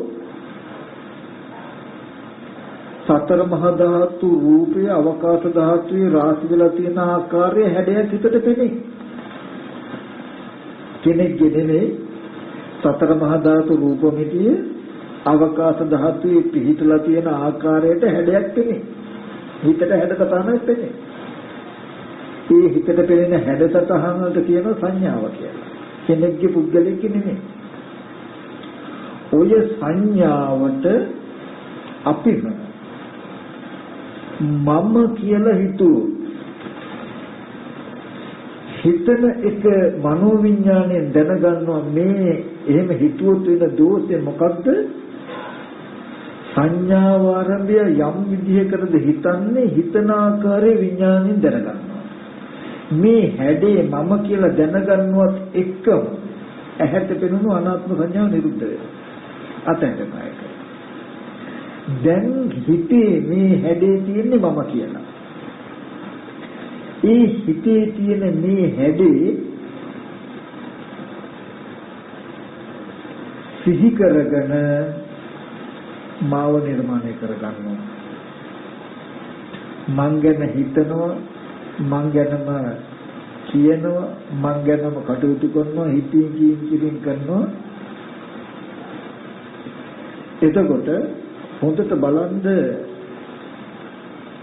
කන්නඩියක් ඉස්සරහට එහෙම ගියාම ඒ රූපෙත් මම කියලා ඕගලන්ට පේනවනේ. ඒ මොකද දැන් මේ හදාගත්ත හැටි ටක් ගාලා සතහන දකින්නකොටම තී වෙනවා. පත්‍ර කඩදාසියක් එහෙම මේ හැඩේ දැක්කොත් මොකද වෙන්නේ? අනාත්මයි හැඩේ. අර හිතේ හදාගත්ත පංච උපාදාන ස්කන්ධය ටක් ගාලා ජීදෙනවා. ප්‍රපංච සංඥාව තී වෙනවා. ඔන්නෝ හිතේ තියෙන නිමිත්තට තමයි මේ මම මෙහෙම කෙනෙක් මේ වගේ කෙනෙක් මෙහෙම කරන්න ඕනේ මම මෙහෙම ඉගෙන ගත්ත කෙනෙක් කියලා හිතලා ආඩම්බර කියන ගතියෙන් හිත තිරෙන තාක් තමන්ගේ නිමිත්තට හිතනවා. නැත්නම් තරහව කියන ගතියෙන් හිත තිරෙන තාක් හිතනවා. දැන් මේ පංච උපාදාන ස්කන්ධයට උපාදාන වෙනවා කියලා දන්නේ නැහැ. තමන්ව හදාගෙන නිර්මාණය කරගන්නවා. ඊට පස්සේ ඔය අපේ ශරීරය සම්පූර්ණ ඉතාමත් කිනිදු ඉතිරෙද්දක පුලගේ වෙනෙන ඉතිරෙද්දක බඳුයි ඔය මනෝමය ආත්ම භාවය අපේ. ඇහැ කන දිව නාසය ශරීරය තියෙන අතපය තියෙන මනෝමය ආත්ම භාවයේ හිතේ තියෙන ඊටාම සියුම් රූපයක් තියෙන ශරීරයක ඉතිරෙද්දක වෙනෙන එකක් වගේ. ඒ පංච උපාදාන ස්කන්ධේ ඔය ඉතිරෙද්ද ලාටු ටිකක් අරගෙන යකඩක හරි ලීයක හරි ඇලෙවුවොත් අපි දැන් වෙනෙනවද? යකඩ වෙනුනොත් වෙනනවා මිසක ලීය වෙනුනොත් වෙනනවා මිසක අර ශරීරය විතරක් වෙනනවද? ඒ වගේ ඔහොම තියෙන ওই පංච උපාදාන ස්කන්ධයට තණ්හාව නැමැති ලාටු ටිකෙන් තමයි සතර මහා ධාතු රූපമിതിයේ මම කියලා අලවලා තියෙන්නේ. මේ සතර මහා ධාතු රූපമിതിයේ තණ්හාව නැමැති ලාටු ටිකෙන් අලවලා තියෙනවා. දැන් මේ සතර මහා ධාතු රූපമിതിය ලැබුවාම මම හෙල වෙනවා වගේ පේන්නේ. සතර මහා ධාතු රූපമിതിය හැට මෙහාට කරනකොට තමයි මගේ අතපය හෙල වෙනවා.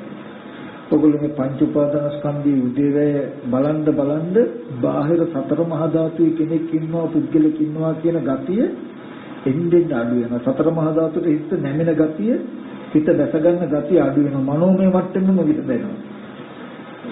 මෙහෙම තණ්හාව ගෙවුනොත් ගෙවෙන්න අර ලී කැලේ යකඩේ අලෝලා තියෙන ලාටු ටික අයින් වුණොත් සම්පූර්ණම ලීයෙන් යකඩෙන් අර ඉටිකොලේ වෙන වෙනවා වගේ මේ තමන් කියන ආත්ම භාවයේ සතර මහා ධාතු රූපෙන් සම්පූර්ණ ගැලවෙනවා.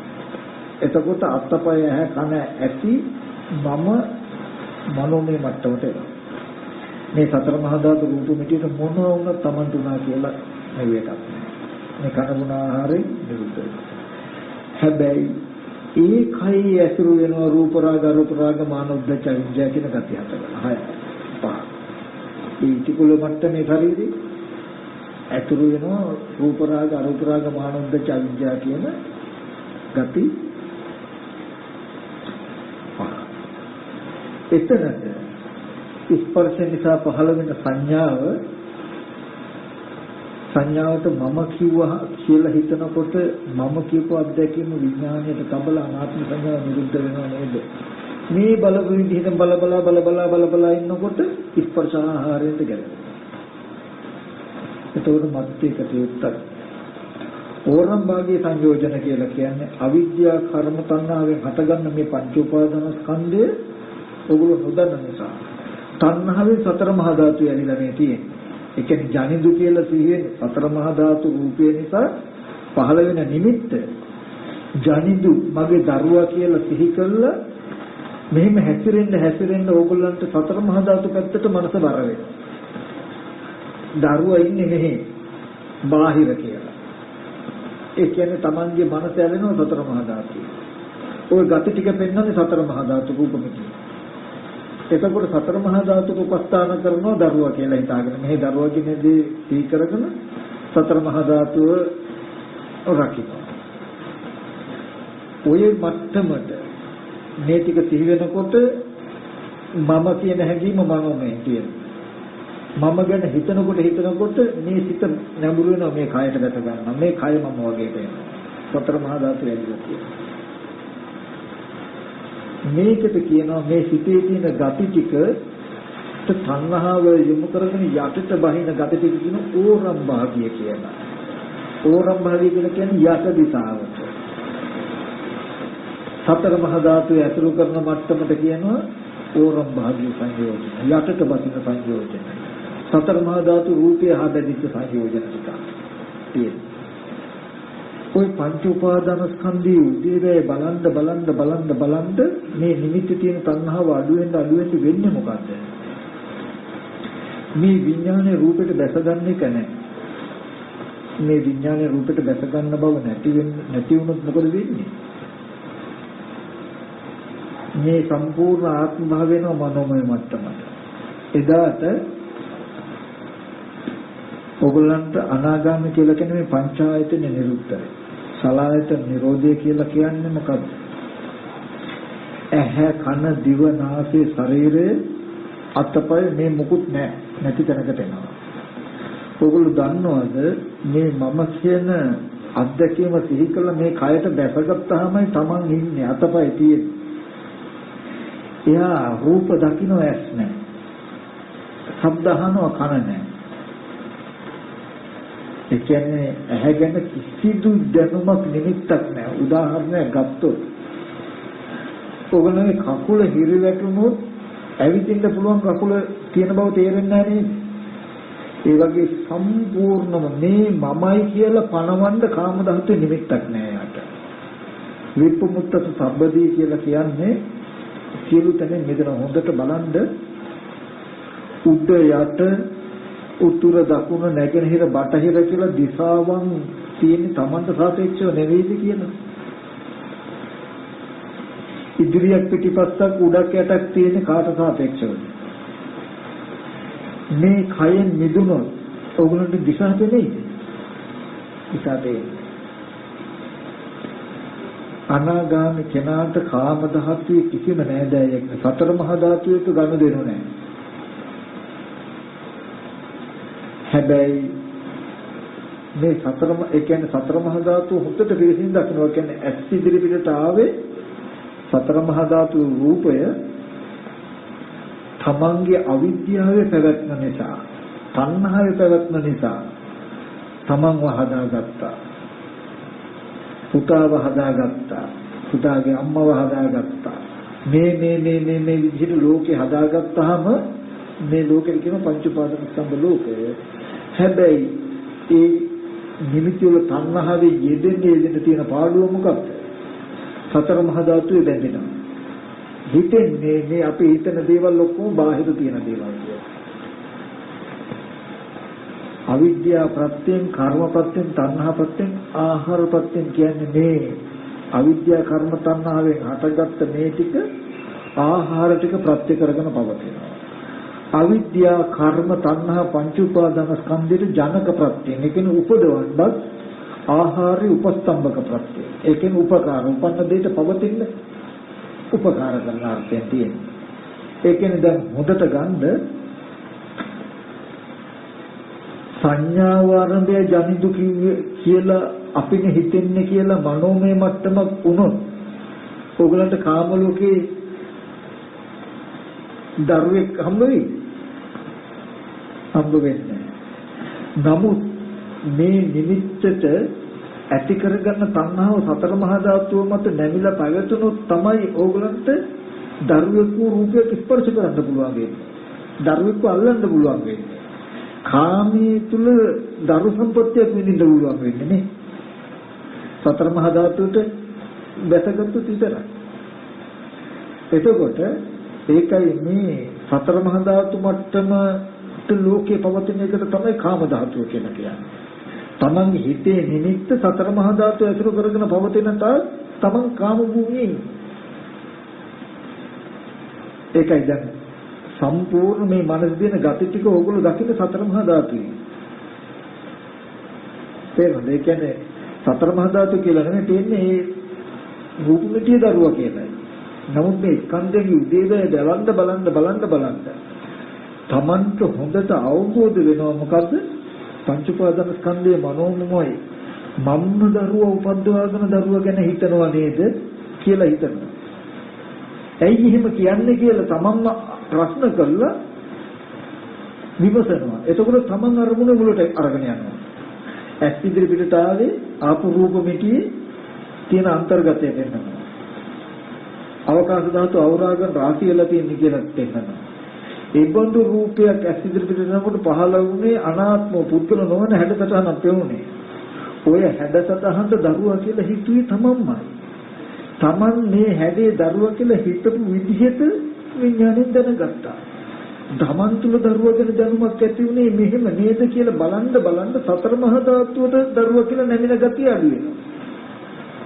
කොහොම නොබලනකොට මේ දරුවා කියන නිමිත්ත හදාගත්ත මුල් නිමිත්තට මනස නැමිලා පවතී. ඒකයි මේ වෙන්නේ. ඒකයි මේ සතර මහා ධාතු රූප මිටියම දරුවා වගේ පෙනෙන්නේ. දැන් එතන සතර මහා ධාතුෙන් ආපු රූප මිටියක් තියෙන තැනක ආපු අනාත්ම සංඥාව අවබෝධ නොවුනකම නිසා ඒ අනාත්ම සංඥාවට මම ආත්ම වශයෙන් හිතලා දැනගත්තේ. මේ ආත්ම වශයෙන් හිතලා දැනගත්ත සිද්ධිය හැදුන හැටි නොදන්නකොට මේ මනසේ හදාගත්ත gati ටික අර අරමුණේ මුල්ම අවස්ථාවට නැමිලා පවතිනවා. ඒකයි මේ වෙන්නේ. තේරුම් නැති කියන්නේ. ඒ කියන්නේ සතර මහා ධාතු රූප මිටි උදාහරණයක් හැටියට සතර මහා ධාතු පඨවි ආපෝ තේජෝ වායෝ කියන සතර මහා ධාතු අවකාශ ධාතු අවරාගන රාශි වෙච්ච රූප මිටියක් මේ. ඔය හැඩේ දකින්නකොට අනාත්ම රූප සංඥාවක් පහළ වෙනවා. හැඩ සටහනක් ඇහැට පෙනෙනවා. මේ හැඩේට වටාපත කියලා මම මේ බලාගෙන හිතන්නේ. වටාපත කියලා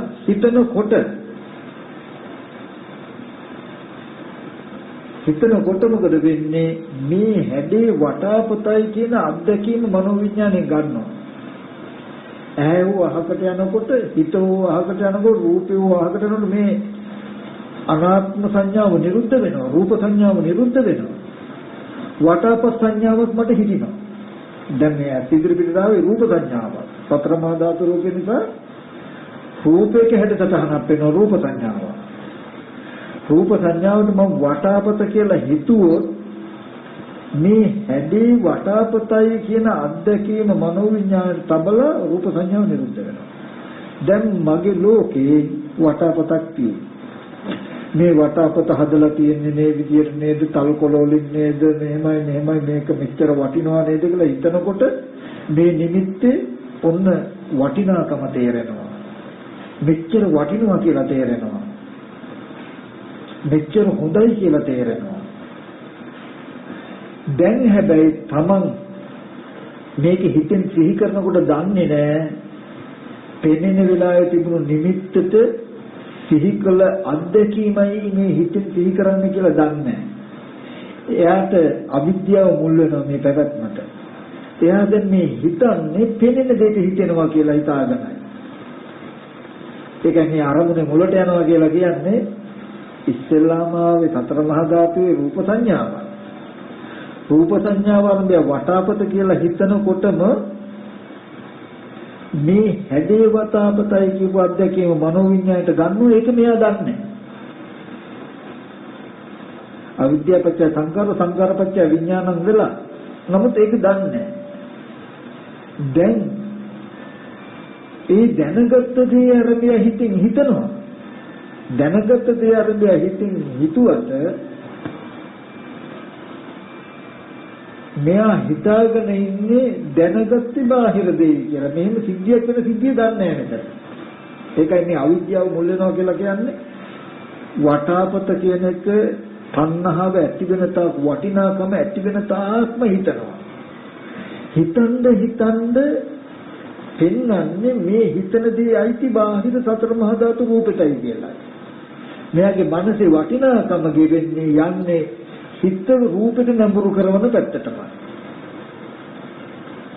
ඒ හින්දා ආයෙත් හොයන්න යනවා. ඈ හැදිලා හොයන්න ගියාම ආයෙත් පඨවියාපෝ තේජෝ වායෝ කියන සතර මහා ධාතුන් හැදුණු රූප සංඥාවක් ඇස් ඉදිරිපිටට එනකොටම වටාපත මෙච්චර වටිනවා කියන gati ටික වේගෙන් යෙදෙනවා. යෙදෙනකොට මෙයාට හිතෙන්නේ ඇත්ත නෙන්න මේ වටාපත තියෙනවා මෙන්න මේක මෙච්චර වටිනවා කියලා සතර මහා ධාතුව ආරක්ෂා කරනවා. සතර මහා ධාතුව රකින්නවා. සතර මහා ධාතුවේ ඇලිලා බැඳිලා ආරක්ෂා කරමින් ඉන්නවා. එතකොට අවියවුද ගන්න වෙනවා, දඬු මුගුරු ගන්න වෙනවා, කලකෝල හලැටි වෙනවා මේ සතර මහා ධාතුව රකින්න. එයා මේ සතර මහා ධාතුව එක්ක ජීවත් වෙන්නේ කියලා. ඒකයි එයාට වටාපත කියනකොට ඒක මනෝමය දෙයක් වුණොත් මේ ලෝකෙ හැම ජීවත් වෙන්න බෑ. කාම ලෝකයක් නෑ. නමුත් සංයෝජනයකින් මෙයා ජීවත් වෙන්නේ තණ්හාවෙන්. වටාපත කියනකොට ඒ එක්කම සතර මහා ධාතුව පෙන්වනවා. මේ අරමුණ ඇති කරගත්ත මේ ප්‍රපංච සංඥාව ඇති කරගත්ත අරමුණේ මුල් තැන හිතින් පෙන්නනවා. ඒ කියන්නේ වටාපත කියලා හිතන ටික අයිති මේ පෙනෙන රූපෙටයි කියලා හිතනවා. ඔන්න ඔය විදිහටයි යම් වෙලාවකදී මේ වස්තුන්ගේ වටිනාකම ඕගලන්ට අඩු වෙනවා. ඕනම දෙයකදී පංච උපාදාන ස්කන්ධي උදේවැය බලන්න. පංච උපාදාන ස්කන්ධي උදේවැය බලන්නේ කොහොමද? දරුවා කියලා සිහි වුණොත් වටිනාකමින් යුක්ත කමක් නැත්නම් ආදරයක් සිහි වුණොත් මේ නිමිත්ත දුක නේද කියලා බලනවා. ඇයි දුක කියන්නේ? දරුවා ලෙඩ වෙලා, මහලු වෙලා, නැරිලා මේ ඉඳ තියෙන දුක් ටික එනවා මේ කියලා බලනවා. මේ දුක ඇති උනේ කොහොමද කියලා දුක්ඛ සමුදයට යන්නේ. එතන දරුවා කියලා දුක ගෙනත් දෙන මේ නිමිත්ත කවදා හරි දවසක දුක ගෙනත් අද නැතිව කවදා හරි දවසක දුක ගෙනත් දෙන්න පුළුවන් මේ නිමිත්තේ. ඒ නිමිත්ත ඇති වෙච්ච හැටි දුක්ඛ සමුදයට යන්න, මුලට යන්න. කොහොමද? මේ අරමුණ ඇති වෙන්න ඉස්සෙල්ලාම තියෙන ප්‍රകൃතිම සැබෑම තත්වයට ගිහිල්ලා අර වගේ රූපයේ පඨවි ආපෝ තේජෝ වායෝ අවකාශ ධාතු අවරාගම් තියෙන්නේ අනාත්ම බව හිතට හොඳට තහවුරු කරවන්න. බාහිර සතර මහා ධාතුව මේ සතර මහා ධාතුව සමානයි කියලා තහවුරු කරවන්න. ඒබඳු රූපයක් නිසා රූප සංඥාවක්. රූප සංඥාවක් කියන්නේ හැඩතල පෙනෙන කමක් තමයි ඇති උනේ. ඔතෙන්ටකම් පිළිදෙන්නේ. ඒ හැඩයට මම දරුවා කියලා හිතුවාම මේ හැඩේ දරුවෝ කියන අත්දැකීම විඥාණයට අරගෙන අනාත්ම රූප සංඥා නිරුද්ධ වෙනවා. එහෙම නේද මේ දරුවා කියන නිමිත්ත මන් තුල ඇති උනේ කියලා හොඳට හිතනවා. එහෙම හිතනද පෙනුණු පැත්තේ සතර මහා ධාතුව පැත්තේ දරුවා ඉන්නවා කියලා පෙන්නනකම අඩු වෙනවා. තේරුණාද? ඇයි අරමුණේ මුලට ගිහිල්ලා ඉස්සෙල්ලාම ඇතිවෙච්ච ඇති පෙන්නලා ඉවරලානේ යා බලන්නේ. පෙන්නලා මෙබඳු සංඥාවක් පහළ වෙන තැනක දරුවා කියලා හිතනකොට මම හිතපු දෙයි පෙනුණු හැඩේ දෙකේම අත්දැකීම එකතු කරලා මනෝ විඥාණයෙන් ගත්තේ රූප සංඥාව නිරුද්ධ වුණා. දරුවෙක් හදාගත්තේ දරුවා හැදුනේ මෙහෙම නේද කියලා බලනකොට අනිත් පැත්තට දැක ගන්න ක්‍රම නැහැ. ඒ කියන්නේ ආමගින් යනවා කියලා කියන්නේ මේ දරුවා කියන හැඟීම එනකොට මේ හැඟීම ඇති වෙච්ච පැත්තට යන්න. දරුවා කියලා හොයන්න යන්න එපා. දරුවා කියන හැඟීමක් දැනුමක් අපි තුල ඇති වුණා නම් ඇතිවෙච්ච ක්‍රමයක් තියෙන්න ඕනේ නේද? ඒ ක්‍රමය හොයාගත්තාම මේකට තණ්හාව වේදෙනක නැති වෙනවා. දැන් ඕගොල්ලන්ට පැත්තකට ගියොත් වැඩ පොළට ගියොත් දරුවා කියලා සිහි වෙන්න පුළුවන් නේ. හරි. දැන් දරුවා කියලා Taman තුල සිහිවීමක් වෙනවනේ මේ සිහිවීම ඇතිවෙච්ච ක්‍රමයක් තියෙන්නේ. අහිතුක වෙන්න බෑනේ. අප්‍රත්‍යක වෙන්න බෑනේ. ඒ දරුවා කියලා ඇතිවෙච්ච ක්‍රමේ හොයන්න යන්න සමුදේ ධම්මානුපස්සීවා ඇතිවීම හෝ බලන්න. වය ධම්මානුපස්සීවා නැති වෙන හැටි ඇස් ඉදිරියට මේ අනාත්ම සංඥාව ආරම්භය දරුවා කියලා හිතුවේ නැත්තම් මම මෙහෙම නිමිත්තක් ඉන්නේ නෑ නේද? වය ධම්මානුපස්සීවා සමුදේ වය ධම්මානුපස්සීවා ඇතිවෙච්ච හැටි මෙහෙම නේද නිමිත්ත ඇති උනේ? මෙහෙම නොහිතුවනම් මෙහෙම ඇති වෙන්නේ නෑ නේද කියලා බලන්න. සමුදේ ධම්මානුපස්සීවා කායස්ම විහෙරති වය ධම්මානුපස්සීවා කායස්ම විහෙරති සමුදේ වය ධම්මානුපස්සීවා කායස්ම විහෙරති. එහෙම බැලුවොත් කාර්යාලේ ඉන්න ඕගොල්ලන්ට දරුවා සිහි කරලා බොහෝ සෙයින් තණ්හාව ඇති වෙන විදිහට හිත යන්නේ නැහැ. තේරුණා නේද? අනේ දරුවා මොනෝ වෙලාවක් දන්නේ නැහැ, පරිස්සමෙන් ගෙදර ආවක් දන්නේ නැහැ, අනුතරක් උනක් දන්නේ නැහැ කියලා සිහි කළ පිච්චෙන්න තියෙන දුක නැහැ. ජීවිතේ ජීවත් කරනවා චතුරාර්ය සත්‍ය ටිකෙන් ටික අවබෝධ වී දුකක් ගෙවෙන යුතුයකම් ටිකක් කරනවා. එතෙන්ට කවදා හරි දවසක ඔයගොල්ලෝ චතුරාර්ය සත්‍ය අවබෝධ කරගන්න. මේ වටිනාකම ඕගොල්ලෝ නොදැනුවත්වම ගෙවෙනවා. අර බුදුරජාණන් වහන්සේ මේ ශරීර මොගලන් මහරහතන් වහන්සේ දවසක් දක්ෂිණගිරි විභංගයට වඩිනකොට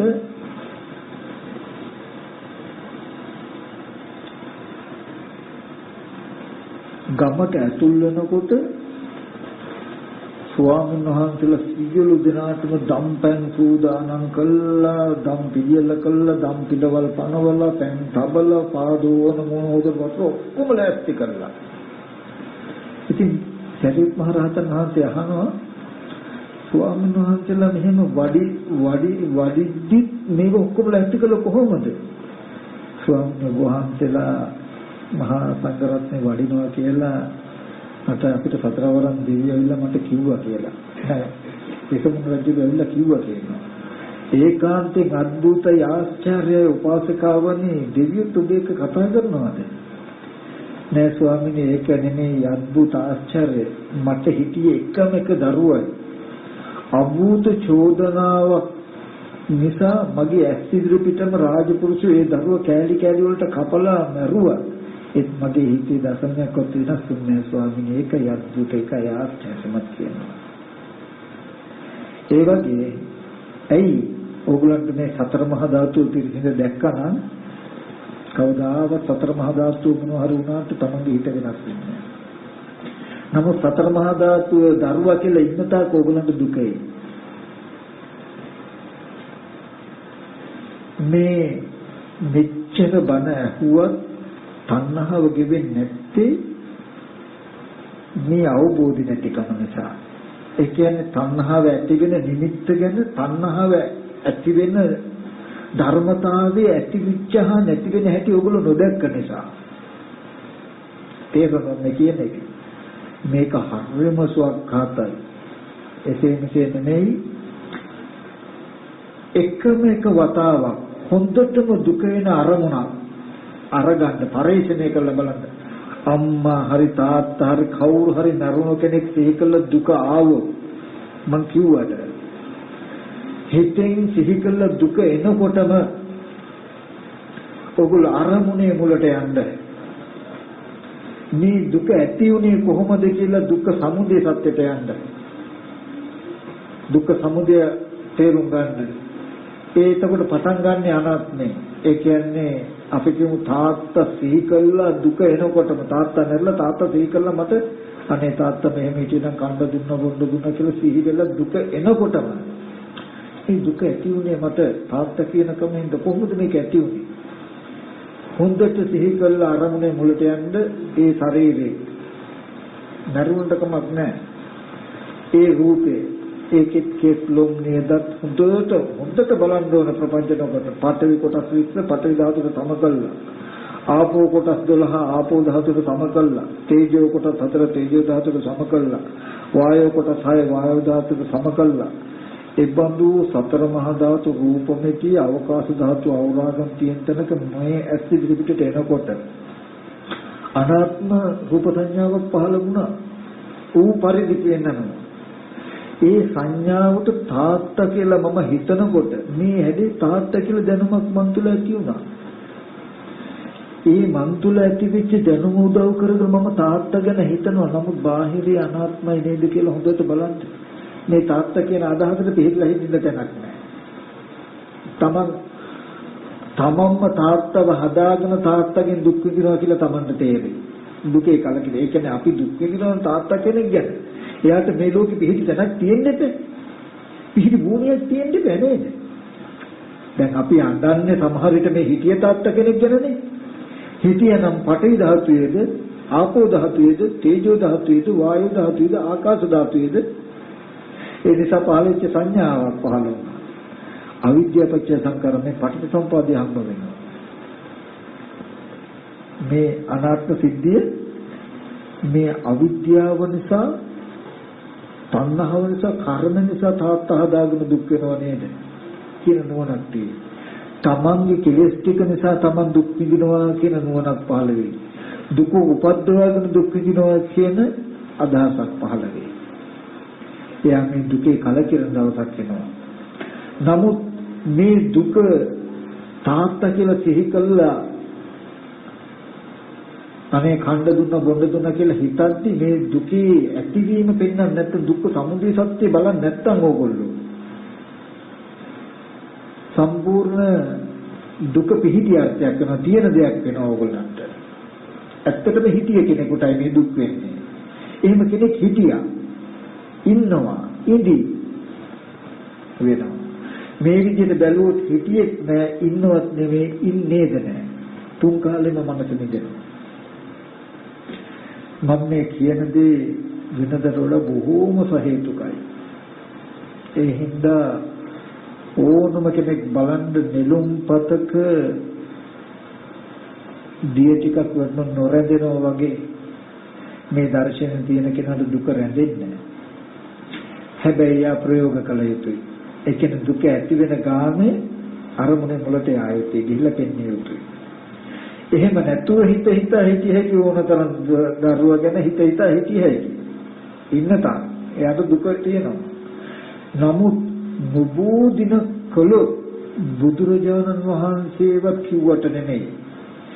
දුක පංච උපාදානස්කන්ධ දුක්ඛ කියන නුවණ Tamanට පහළ වෙන මේ දුකට හේතුව අවිද්‍යාව තණ්හා කියන හේතුව. අවිද්‍යාව තණ්හා කියන හේතුව නැතිනම් දුක නැති වෙනව නේද කියන නුවණ එනවා. දුක්ඛ නිරෝධ ගාමී ප්‍රතිපදාව කියන්නේ මේ දුක ඇති වෙන එක නැති වෙන එක නැවත නැවත බැලීමමයි කටයුතු දුක නැති වෙන්න. ප්‍රතිපදාව උපදිනවා. ස්කන්ධයන්ගේ උදේවැය බලන එකමයි තියෙන්නේ දුක නැති වෙන්න. තාත්තා කියලා තේරිච්ච එක පංච උපාදාන ස්කන්ධය. ඒක ඇතිවීම බලන එක තමයි උදේ කියලා කියන්නේ. ස්කන්ධයේ උදේවැය කියන්නේ.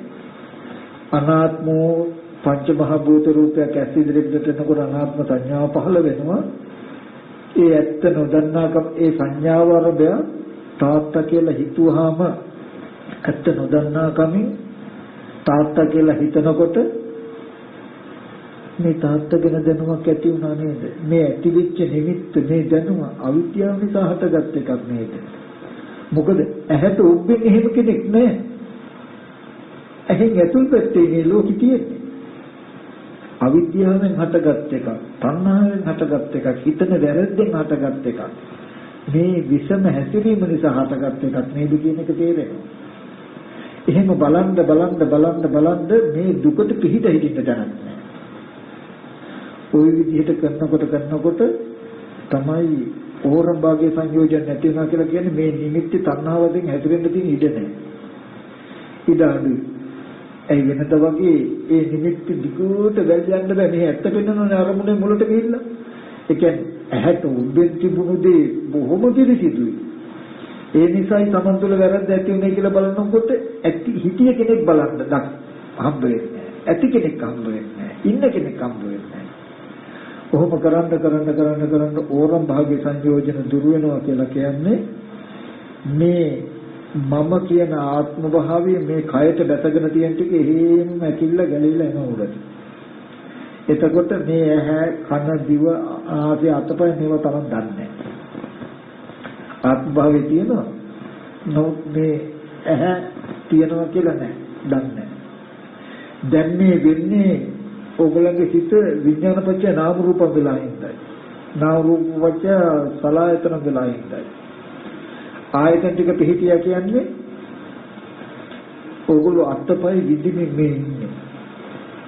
ශරීරෙකනොත් කකුලත ඔයගොල්ලෝ දන්නවනේ කකුල අත්පය නැති බව තේරෙනවනේ. එහෙනම් ඊට සාපේක්ෂව හිතන්න දැන් එහෙනම් අපි අත්පය දැනුම් රහිතව එහෙනම් ඉන්නේ නේද? තේරෙනවද? අත කකුල අතපය හිදිවැටුනහම මොකුත් නිමිති නැහැනේ. ඒ විදිහටමපත් වෙනවා අනාගාමී කෙනෙක්. මේක සතර මහා ධාතු රූපයක් මිසක මේ සතර මහා ධාතු රූපේ මම නෙමෙයිමයි. සතර මහා ධාතුවේ ඔන්න ඔය සිද්ධියමයි කියන්නේ මූලපරියාය සූත්‍රයේ. අසුත පුතඥය පටවිය පිළිසින් දකින්නේ නැහැ. පටවිය මිනිස්සුයෝ ඉන්නවා, දෙවියෝ ඉන්නවා, බ්‍රහ්මියෝ ඉන්නවා, මම ඉන්නවා කියලා හිතනවා. දැන් සතර මහා ධාතු මේ දර්ශනය අහලා නැති කෙනා හිතාගෙන ඉන්නේ දරුවෝ, ගෙවල්, දොරවල්, මිනිස්සු, පුද්ගලයෝ මම සතර මහා ධාතුවේ ඉන්නවා කියලානේ. නමුත් සුතවත් ආර්ය ශ්‍රාවකයා සුතවත් කියන්නේ මේ සිද්ධි අහපු කෙනා. එයා දන්නවා මේක හැදුනේ නැති. සතර මහා ධාතු රූප මිටි ඇස් ඉදිරි පිටට එනකොට අනාත්ම සංඥාවරද මම කියලා හිතුවා. මේ හැඩේ මම කියන අත්දැකීම විඥාණයට බාර දීලා අනාත්ම සංඥාව නිරුද්ධ වෙනවා. එදා ඉඳලා මම කියන දැනුමක් ඇති වුණාම මෙන්න මෙහෙමයි මම හැදුනේ. මේක නොදන්නකොට මේ මම කියන හැඟීම සතර මහා ධාතුව ඇසුරු කරගෙන පවතිනවා. හැබැයි අරමුණේ මුලට ගියාම හොඳට තේරෙනවා මේ මම කියන කෙනාට සතර මහා ධාතුව ඇසුරු කරන්න බෑ. හැම වෙලාවෙම ආමගින් යනවා කියලා කියන්නේ එක දෙයක්. හොඳට මතක තබා ගන්න ඕන. මම කියන හැඟීම ඇති වුණාම මාව බලන්න යන්න එපා. මම කියන හැඟීම ඇති උනේ කොහොමද කියලා ආපු පැත්තට යන්න ආපහු. අපි ආරක ගමනක් ගිහිල්ලා මොනවා හරි සිහි වුණොත් කොතනක හරි අමතක වෙච්ච එකක් සිහි වුණොත් ආපහු යන්නේ. නේද? දැන් ගමනක් යන ගෙදරින් පාරට බැස්සා දුරකථන ගන්න අමතක වුණා, පර්ස් එක ගන්න අමතක වුණොත් මොකද වෙන්නේ? ආපහු එනවා නේද? ඉස්සරහට යන්නේ ආපහු එනවනේ. ඒ වගේ දරුවා කියලා සිහි වුණොත් ආපහු එන්නේ. අම්මා කියලා සිහි වුණොත් ආපහු එන්නේ. ආපහු එනවා කියලා කියන්නේ මොකද්ද? ආපහු පැත්තට මේ දැනුම ඇති උනේ කොහොමද කියන තැනට ගිහිල්ලා ඇත්ත අල්ලලා දීලා එතන ගියා. දරුවා කියලා සිහි වුණොත් ආමගෙන් යන්නේ නැතුව අනිත් පැත්තට යනවා වගේ තමයි දරුවා කියන කැත්ත වෙලා දරුවා වෙන්නේ මම මේක ගේන්න ඕනේ, මේක ගන්න ඕනේ, දරුවා වෙන්නේ දෙන්න කඩේ යන්න ඕනේ කියලා ඉදිරියට යමක් කරනවා. ඒ නිසා මට ඉතින් මතක් කරන්න තියෙන්නේ මේට වඩා මේ අරමුණ තව ඉදිරියට පැහැදිලි වෙයි. නමුත් මේට වඩා චතුරාර්ය සත්‍යයක් නම් හොයන්න එපා. වෙන බන්න දැන් අපිට එකක් තියෙනවනේ තැනකින් සෑහීමකටපත් නොවන. නමුත් ඇත්ත ඒක සාධාරණයි. මොකද මේ දර්ශනේ මේ ටික නැතිකම ලොකු අඩුවක් වෙලා තිබිලා තියෙනවා මේ දර්ශනේ. ඒ කියන්නේ බණ අහන්න විස්තර එකතු වෙනවා ආශ්‍රවයක් වෙන්නේ නැහැ.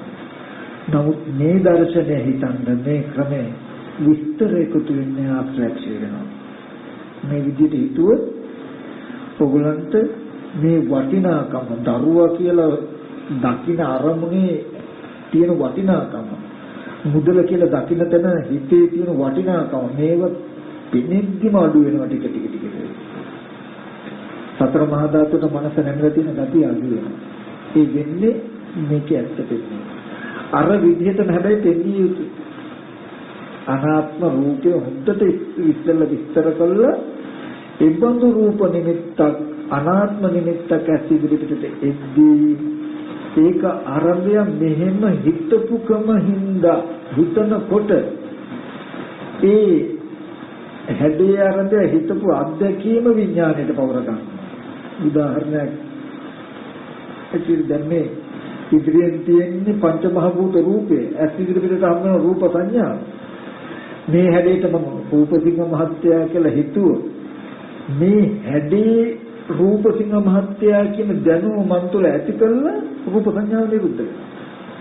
එදා ඉඳන් මම රූපසිංහ මහත්තයා කියලා සිහි කරනවා. නමුත් මේක ඇති වෙච්ච හැටි නොදන්නකොට ඇති වෙච්ච මුල් අරමුණට හිත නැමිලා පවතිනවා.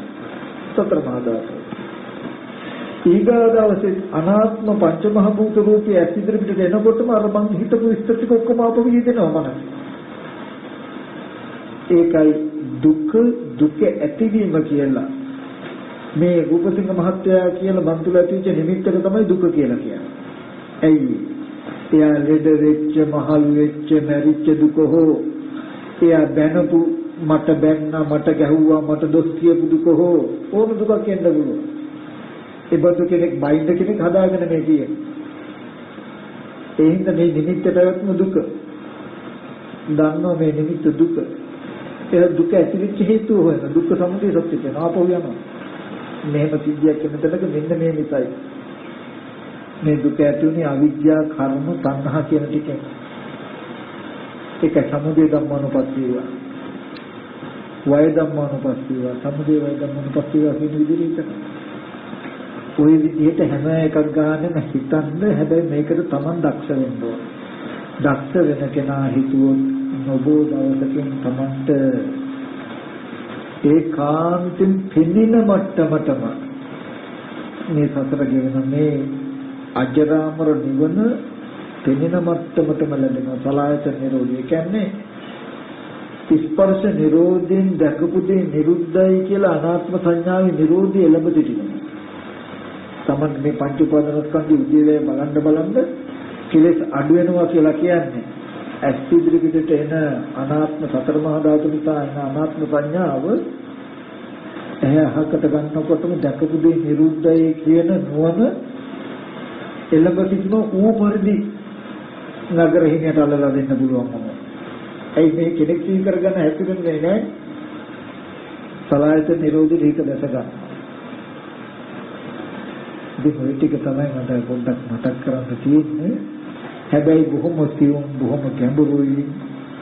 නැවත මෙලෙහි කරන්න කොච්චර සුවක් හරිද කියලා බලන්න. Tamanට දුක ආපු අරමුණක් අරගෙන සිහිය ඇතුව දුක ඇති වෙච්ච හේතුව තියෙන තැනට යන්න ඔය විදිහටම මුලින්ම අනාත්ම බව පෙන්නලා අනාත්ම රූප සංඥාවක් පෙන්නලා අනාත්ම සංඥාව ආරම්භය Taman හිතපු වහම මේ සංඥාවට හිතපු අධ්‍යක්ීම විඥානය බාර ගන්නවා. අනාත්ම සංඥාව නිරුද්ධ වෙන මෙන්න දුකේ ආරම්භය.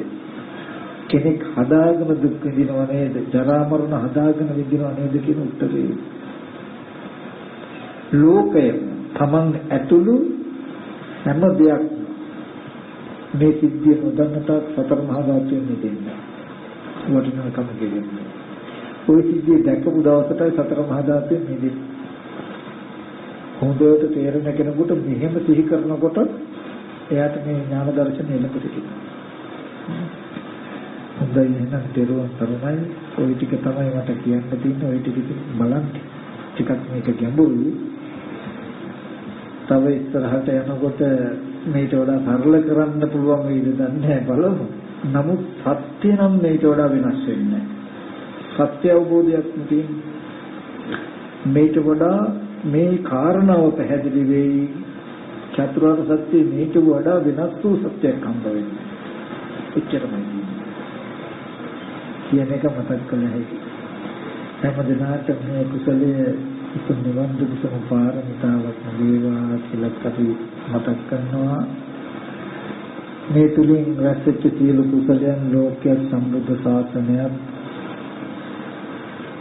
ආරක්ෂා කරන ඉෂ්ඨකාරක සියලු දෙවියන් මේ තින් අනුමෝදන්ව දෙවියන් දිවිසු වඩා වර්ධනය කරගනිත්වා දෙවියන් පතන බෝධිකින් උතුම් නිවන සම්සෙත්වා කියලා සාදු කියලා කරන්න.